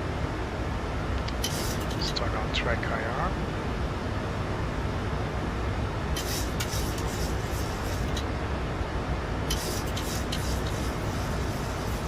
Our little plane is right here.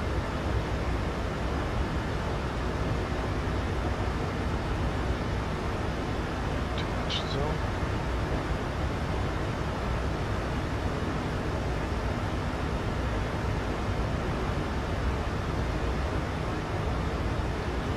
So let's help the plane reduce its speed by deploying flaps 1.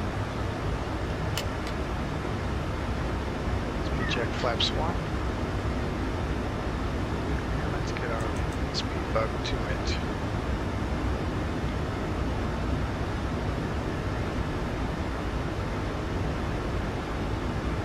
We're still not clear to descend below 7,000.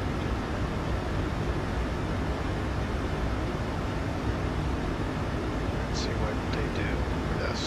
Probably making us ignore Sovos.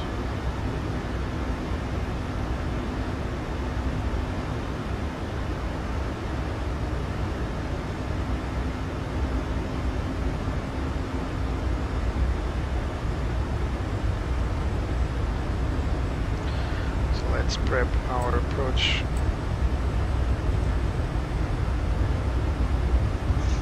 Speed brakes armed. Auto brake set 2. Let's do a quick landing performance. So flaps 30, correct. Done. Calculate air conditioning on, NTIs off, select reverse all OP,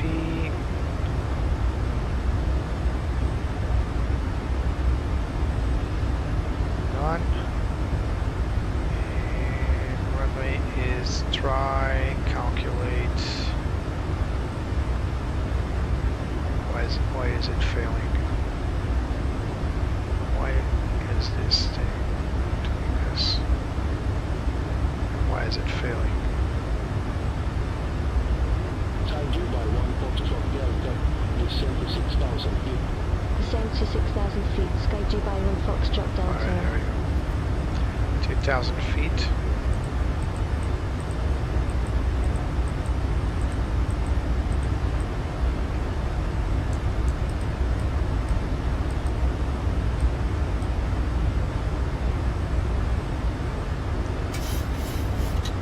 $6,000 feet, my bad.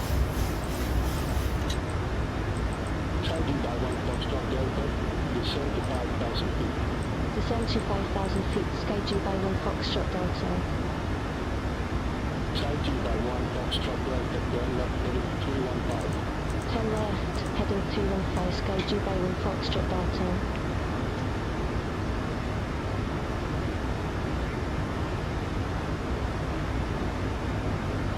We are going to direct to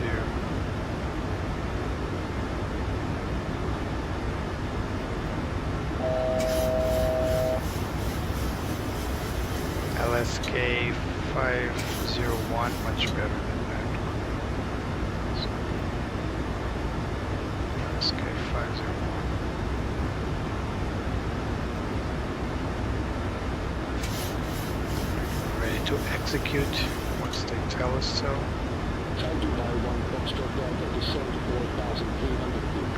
Descend to 4,300 feet, Sky Dubai 1 Foxtrot Delta. FlyDubai 1 1 Foxtrot Delta. 11 miles from side 22, turn left heading 245, maintain 1,500 feet until established. Cleared ILS Yankee approach runway 22. Turn left, heading 245, 1,500 feet until established. Cleared ILS Yankee approach runway 22, Sky Dubai 1 Foxtrot Delta.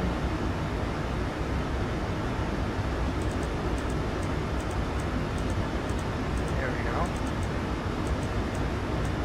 We got our ILS turn.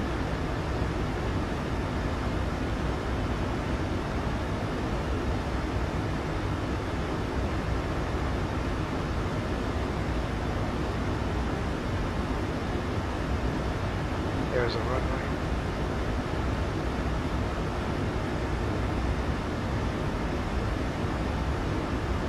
Yeah, the descent rate is a little crazy right now, so let's go reduce it.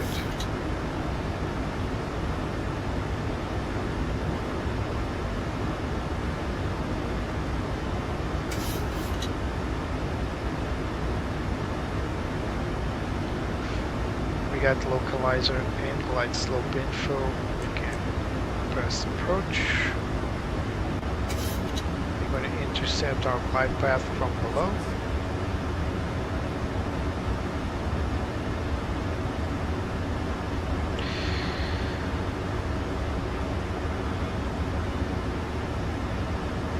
Altimeter set local 1009er and cross-checked. Decision height set 210 feet. Approach speed is 151 knots. 2,500. 2,500 check.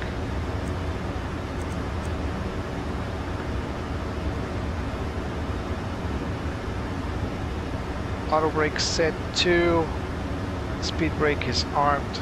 Flaps on schedule. Speed check flaps 5.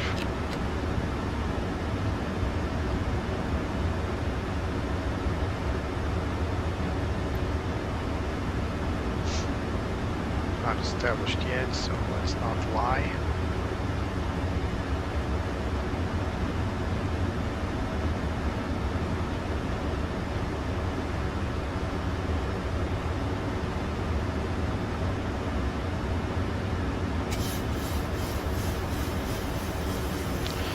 So our vRAAS is 151 knots.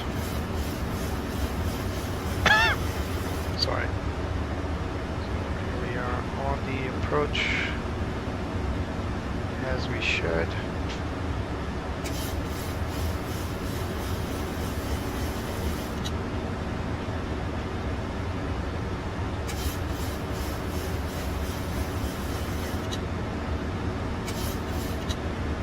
So this whoosh sound. Over to tower 121.2, Sky Dubai 1 Foxtrot Delta. So this whoosh sound is a trim working. Sky Dubai 1 Foxtrot Delta, ILS Yankee approach runway 22. Sky Dubai 1 Foxtrot Delta, run over tower, wind 200 degrees, 6 knots, runway 22 clear to land. Runway 22 Flap clear to stand. land, Sky Dubai 1 Foxtrot Delta.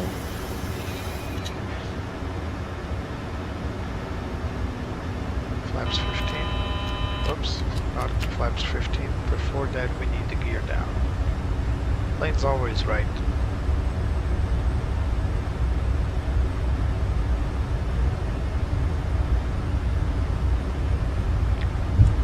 Gear down.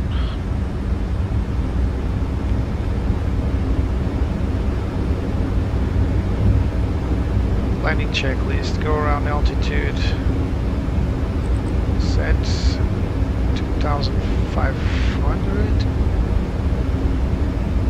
2,000 actually. Set. Landing gear is down. Landing flaps in transit.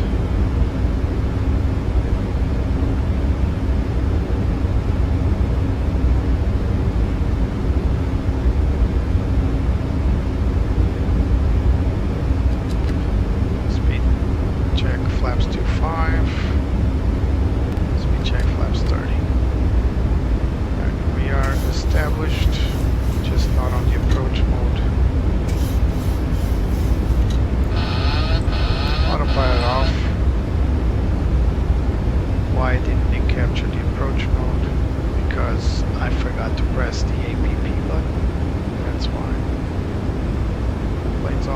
gentlemen.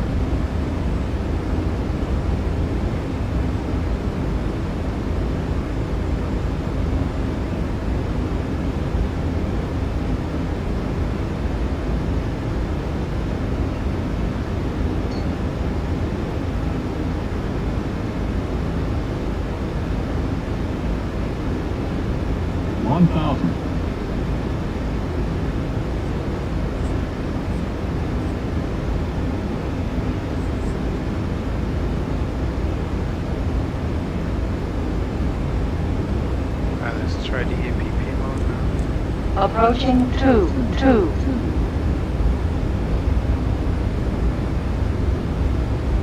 So I think vRAAS just kicked in alongside the airplane's own RAAS system. Don't know why I deactivated earlier. 500. Check. A little bit high. 400.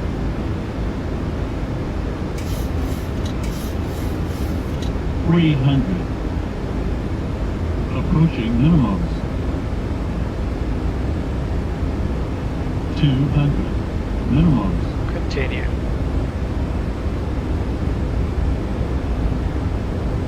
100. 50. 40. 30. 20. 10. 5. Nice touchdown. Nose wheel down, reversers, auto brake set.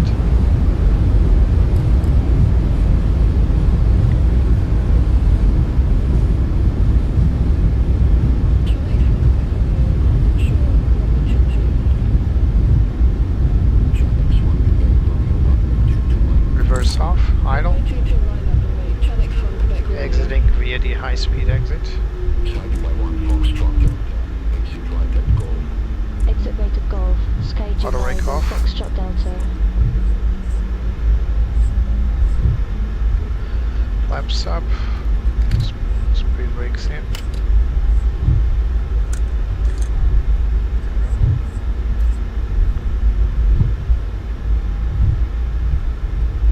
We didn't exit a Golf, I believe. Ground 119.4 Sky Dubai, 1 Foxtrot Delta. Sky Dubai, 1 Foxtrot Delta. Request taxi Welcome to to Larnaca. Sky Dubai 1 Foxtrot Delta, taxi to stand 450 Foxtrot, Echo Whiskey Lima Charlie. Taxi to stand 450 Foxtrot, Echo, Whiskey, Lima Charlie, Sky Dubai 1 Foxtrot Delta. 45 right here via Lima Charlie, so Whiskey Lima Charlie. So the airport layout.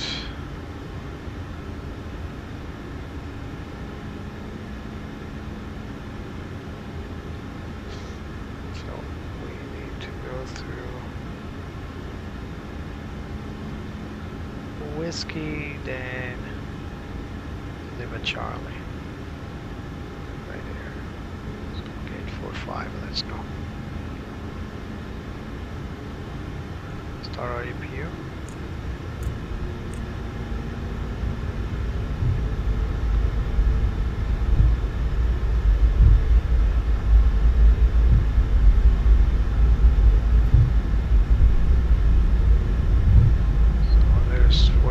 Somewhere over there. Just confirm.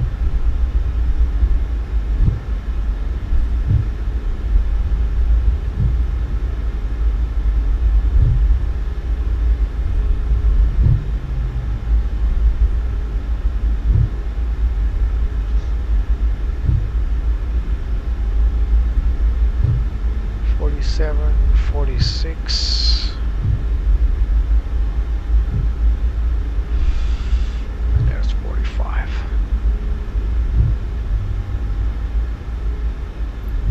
Quite different taxi from. Oh, my bad. Quite different taxi time from compared to Dubai, right?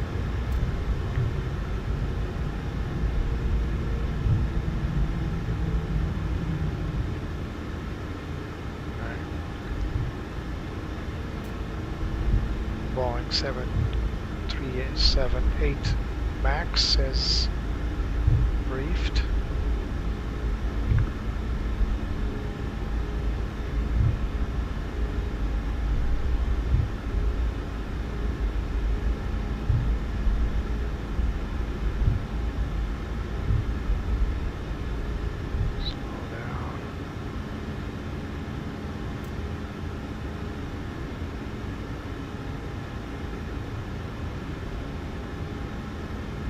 Stop. Set parking brakes. APU available. And we can switch off.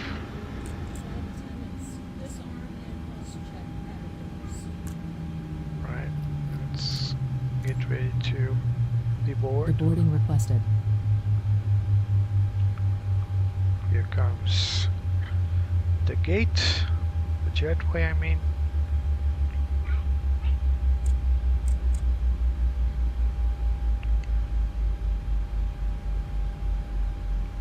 Alright, welcome to Larnaca again. Parking brake is set. Taxi lights are off. Chocks are probably set. We'll confirm that. The ground ups. Larnaca ground, Tundra 86 Alpha Heavy, Boeing 737-8 with Chocks are set. Gate 44 Alpha, request IFR clearance to Manchester. APU is on, but we are going to set ground power. Larnaca ground, clear to Manchester via Boeing APU off. Fuel control switches are off. Anti-collision lights are off. Flight directors to on. Off. Yaw damper off. Hydraulic pumps, electrical hydraulic pumps to off. Fuel pumps to off. Pro heat off. Pushback and engine start approved. Face southeast. And doors are open. So there it is. We are on the ground at Larnaca. We can turn off the weather radar. Forgot about that. Good night. As well as TFC. Alright, now we are done. Passengers are deboarding. Let's go outside. So, oh my. Oh my, this doesn't look good. Yeah, the GSX profile for this point needs to be tweaked a little bit. It's not, oh I forgot the wing lights, stand by. Give me a moment. Bye. Yeah, wing lights should be off. Alright, now we can go outside. So, I really wish that all stories about planes that don't perform... Why is the... Didn't I turn off the... I didn't. I did not turn off the taxi lights. For the third time is the charm. I really wish all airplanes that misbehaved on launch, all planes that really were subpar when they arrived, would have such a nice story to tell, like the iFly 737 MAX. I really am happy with today's flight, especially because all the previous flights went so wrong in the past. So really happy for Flight 1 to endure all the criticism, really happy for iFly to actually deliver on the very, very, very good simulation now. It's not perfect, there's still a lot of stuff that they need to work on the plane, to be sure. Most of all, it's just minor stuff like the FS 2024 interactions, like the external panels and all that being able to interact, but that's not really important for the simulation itself. Some other stuff that are missing that I didn't mention it For example, CPDLC is not available yet. Integration with Beyond ATC and say intentions for that type of stuff still down the line, and they said they will work on that later. This wasn't a priority for them right now. Really enjoyed the electronic flight bag. Really enjoyed the overall performance. There was a slight issue there during the approach, but that was provoked by me. I forgot to turn on the APP button. That's the approach button for the ILS approach. That was my bad. In the future, I want to give it a try with weather to see if the weather radar is any good. I also want to try the RNAV approaches on this plane, especially that GLS little feature. Not sure if that's even doable, but we'll give it a go. Overall, texture-wise and model-wise, plane looks awesome. GSX needs to be updated to integrate the seated passengers as well as these little discrepancies with the main gate not connecting to the plane. We were able to do a full flight today, so that's a great achievement for this aircraft, that previously we had to cancel flights with it. Overall, yeah, I'm really happy for iFly. I'm happy for Flight One as well, their editors. I'm happy for all the fans that purchased this plane on day one and now they're finally able to fly it as intended. Really happy with this flight today. Guys, of course, I'll be continuing flying the iFly 737 MAX from now on. There's only one plane on my hangar now, and that's unfortunately still the Airbus A300, one of the last planes I purchased actually. And that's very unfortunate. To be honest, I talked with oh, there's the music, so they're making me go quiet. So like I was saying, I already talked with Inibuilds. I explained what was going on, I reported what was going on. They listened, but still nothing. So A300 is still unflyable. We cannot insert a star into the into the CDU without it crashing. So really shame. That's the only plane still on my hangar. Previously was this one. This one is out of my hangar, flying in a full-fledged fleet member. So it's good news. So next time, I hopefully will be flying the A300. We'll see. I'm really waiting for Inibuilds to deliver here. So guys, thank you so much for coming. Remember, leave a like, subscribe, share with your friends if you like this type of content. It really helps.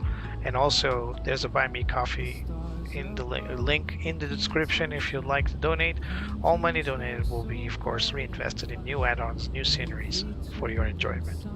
Guys, this has been the Glide Slope. Thank you so much for coming and have a very, very pleasant evening. Bye-bye. Guiding where I long to be. I'll spread my wings and chase the sun. No limits when the dream's begun. The world below fades out of sight as I soar into the light.